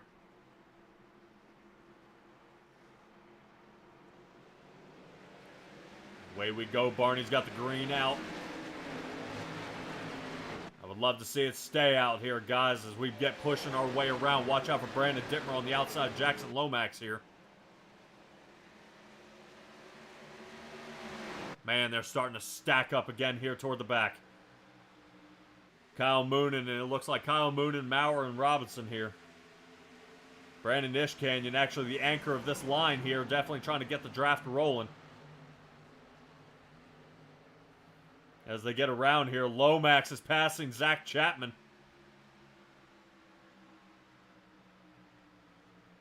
Couldn't get the cameraman to turn his head fast enough because I think Zach Chapman got into the outside wall on 4. Definitely enough heat cycling in the tires for him, and that is going to cost him. Rolling back he goes here. See if we can take a peek, kind of any damage. Looks like he's got a crinkle there on the right front.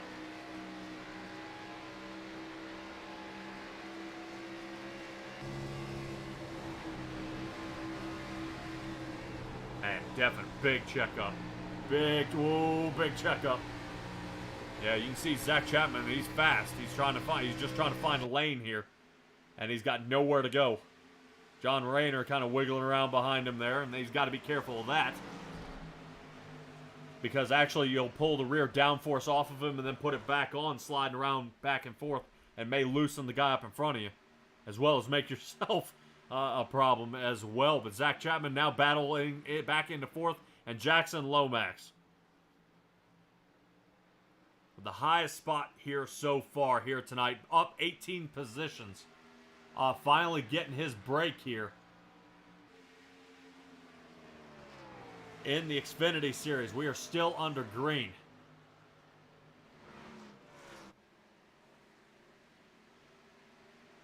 Jackson Lomax sitting right now 17th in points. One of them at least had a top 5. He could really use a win here tonight.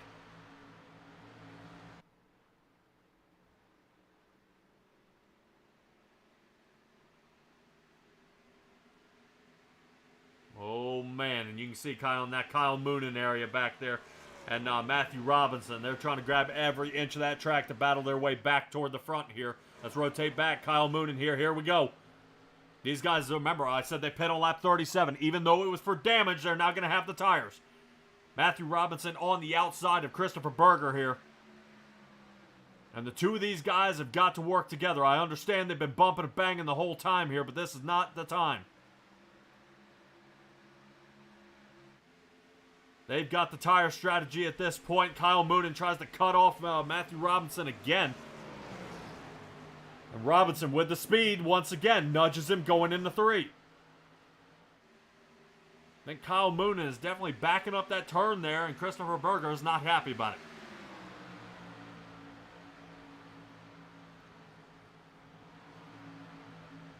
Oh, here we go.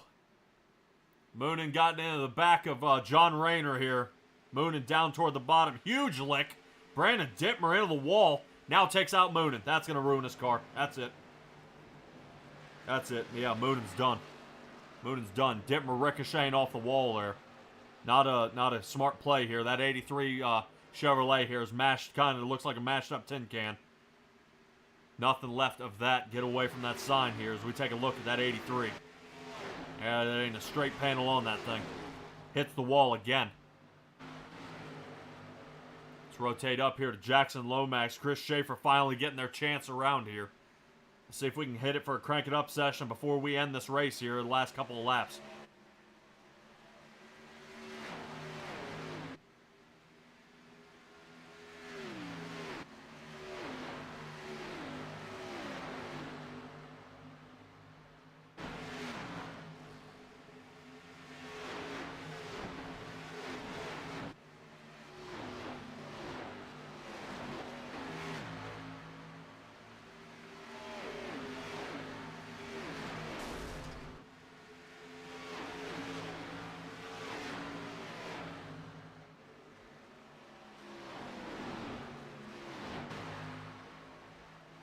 Everybody, white flag is out right now. Jackson Lomax holding the lead at this point. Joseph Canella seeing if he can get himself a win here. Very, very close. He is less than half a second, less than a quarter of a second. Still reeling him in. Right now, these guys have all pit at the same time. Matthew Robinson trying to salvage a top 5 spot. Canellis toward the inside here. Here it comes. It looks like Joseph Canellis may have edged him out here. He cut him off, and he got him. Joseph Canellis wins the race here. Gold Dog Bone will be in hand after the race. Jackson Lomax into second, and Zach Chapman comes third. Great ending to the race here. For Joseph Canellis with the last lap pass.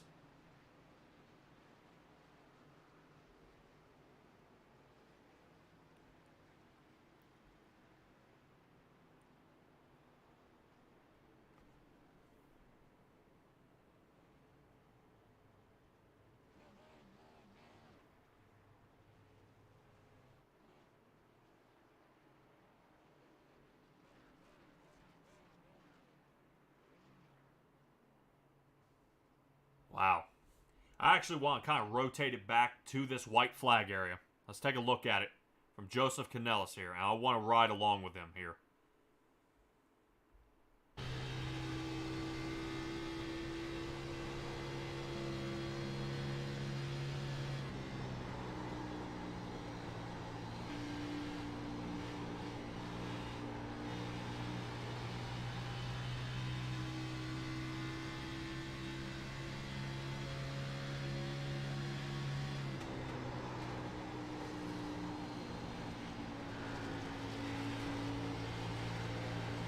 Man, look at that pass.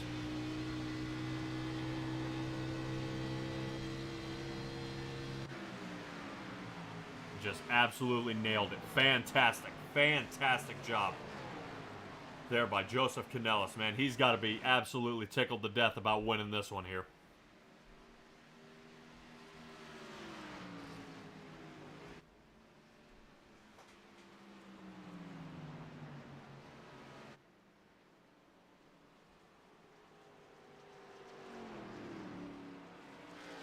Alrighty, everybody, and hopefully we will get Jackson Lomax kind of squared up here a little bit as we're looking at our last final race results here. Let me see if we can square this away for our final run of interviews here tonight with our drivers. Definitely a good pile up by some of them out there. Definitely Zach Chapman. I know he wanted more, but just wasn't quite enough out there to get it done. Now, I can't blame him. I mean, it was really a heck of a race out of Zach Chapman here, and definitely made it happen. Once again, Zach Chapman, man, I got you back in the booth here tonight, man. Yeah, man, good to talk to you again here, Pat. All right, dude. Well, aside from the cautions, once you guys finally got on that last 10-lap green flag run, that was your time to shine, and you made it happen there for a little bit. But talk to me what happened. What did we get into the wall a little bit? Yeah, on that restart, I was talking to him down there. He did a good job of pressuring me. He never hit me, but he drove into turn 3 and 4 really hard and got me gave me the yips a little bit, and I put the right rear in the wall. And I don't know, I just didn't. I felt like I was quicker in the corners. I was really catching them, but I was just a dog going down the straightaway after I got that damage. Yeah, definitely for sure. And I'd said that before, and I think I even looked at it. It looked like you had a little right front damage as well, kind of crinkled up there just a little bit, but definitely tough for that number 72 Chevrolet out there. Man, talk to me about the race here, though. Man, you were definitely fast. You were trying to get around, these drivers here, but just, man, I just trying to figure out kind of what was the strategy here tonight. I mean, I see you took 4 tires. You weren't as fast in the pit box, but you were faster down pit lane when you were in, I believe it was you and Robinson, I think, were battling it out. Yeah, I'm that do pretty good, I think, at getting in there in the pits and really pushing the limit and making sure it tells me to slow down at least once or twice. Really trying to get all I can out of it. And you can lose 2 or 3 spots in the pits if you have a bad pit stop or you get in and out slow. But when those green flag runs, that first one, I just felt like I definitely didn't want the caution. I felt like that was my race to lose if it kept going. I did a good job of saving the tires on the first run, and I was still pretty quick there when the caution had come out. So that was something I definitely didn't want to see. Yeah, definitely a push through there. But Zach Chapman, man, I appreciate talking to you each and every race.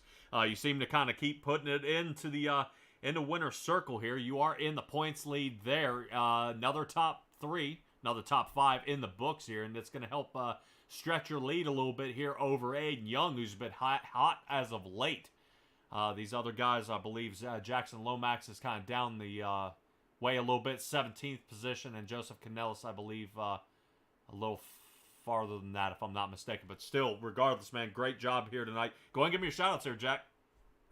Yeah, first and foremost, shout out to Aiden. He wasn't feeling good tonight. That's why he didn't run this. So if he's watching, I hope he feels better and get him back racing with us again soon. But of course, shout out to everyone at Cool Ray, Brightbox Electrical, Young Gun Creations, and of course my dad for putting on sponsorship, and always, last but not least, my wife.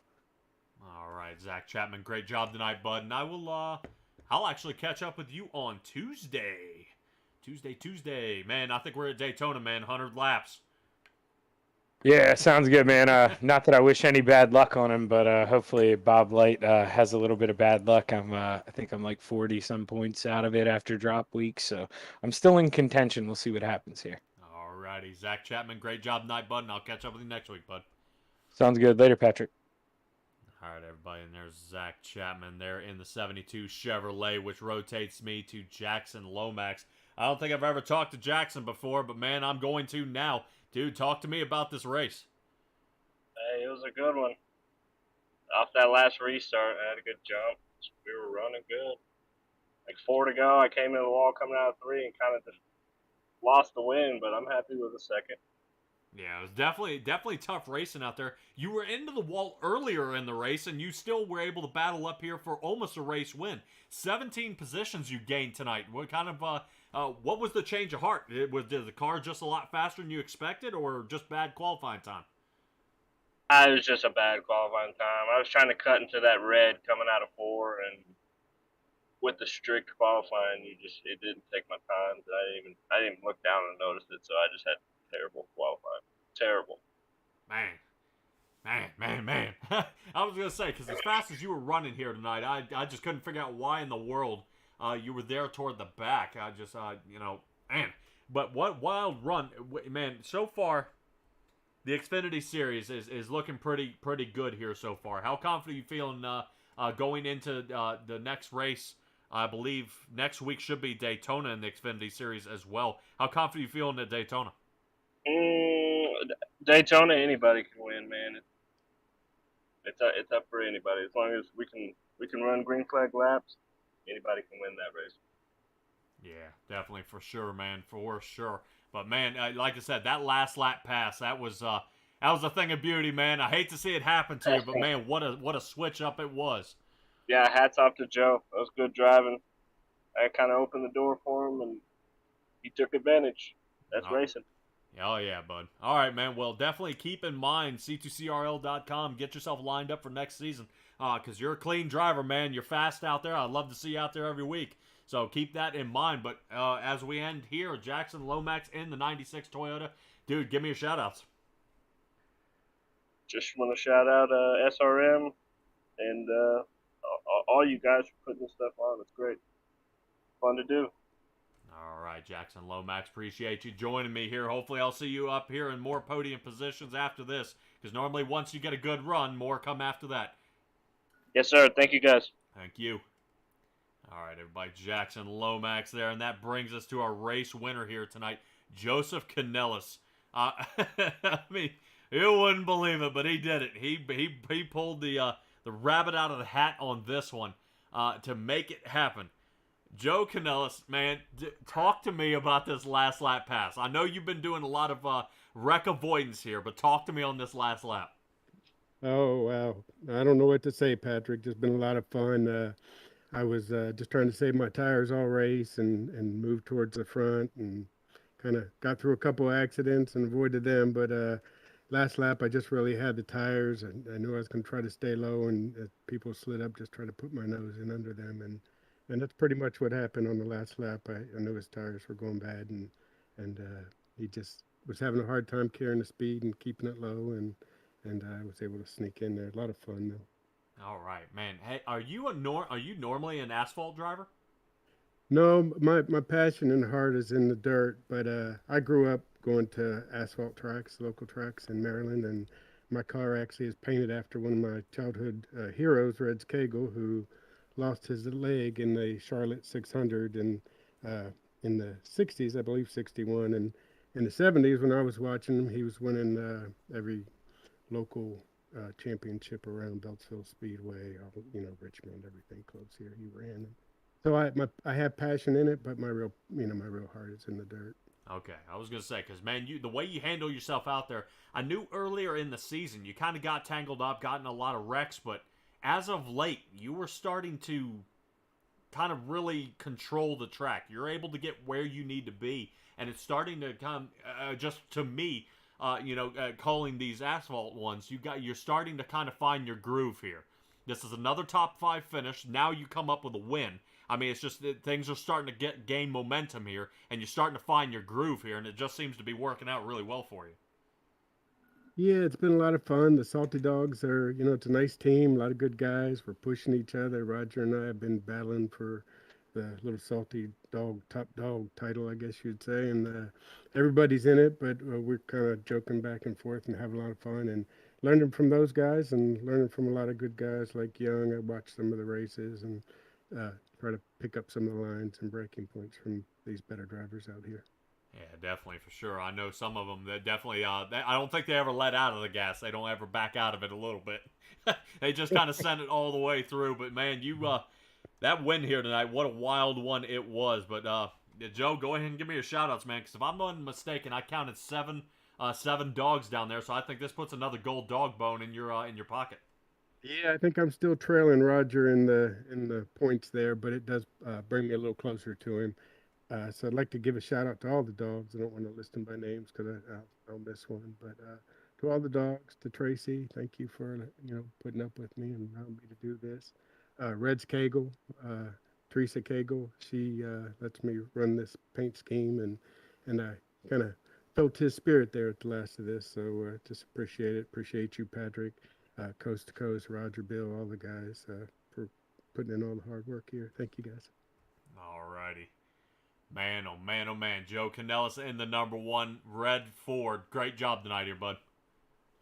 Patrick, thank you. Thanks for doing this. I always go back. I don't watch them until tonight, but I'll sit down with my girl and we'll go watch these. We always enjoy it. You do such a great job. Thank you. We'll see you guys next week. All right. Thanks, bud. Happy Thanksgiving, everybody. All right, everybody. Joe Canellis getting it done here tonight at Charlotte. Right now, Canellis, Lomax, Chapman, Schaefer, Robinson, Berger, Rayner, Kyle Moonen back in the 8th, Steve Maurer 9th, and Tim Chapman rounding out the 10th position. Definitely, what a race it was here tonight. Definitely a battle back and forth for a lot of these drivers. Kyle Moonen, you thought was going to be fast, ended up in not 1 but 2 wrecks. The 15 car, Matthew Robinson, got into the back of him, I think 2 or 3 times, getting into 3. So I don't know what was going on with Kyle Moonen kind of backing up that turn, but it was definitely a switch back and forth between those guys and how they did it. But appreciate you guys once again joining us here for the Thursday Night Thunder League and the Xfinity run that we had here tonight. And on Thanksgiving, to keep in mind as well that you guys were able to join us here for the holiday. But this will be Patrick Morrison signing off here with SimTraX Broadcasting and the Coast2Coast Racing Network. I will catch you guys next time. If I am not mistaken, Sunday you will find me with the big show. It's going to be a huge money race. There's definitely a lot of donations being taken and done there. I know they're over $400 right now. They're aiming for that 8 mark. They've done it once before. They're going for it again. I believe that is almost 260 laps at Daytona, so don't forget to be there. Stella will be joining me there, who I saw out there in the chat. But I will talk to you guys later. Check me out on the website, and you'll find out my schedule. So be well, be safe, be kind, and I'll find you guys next time.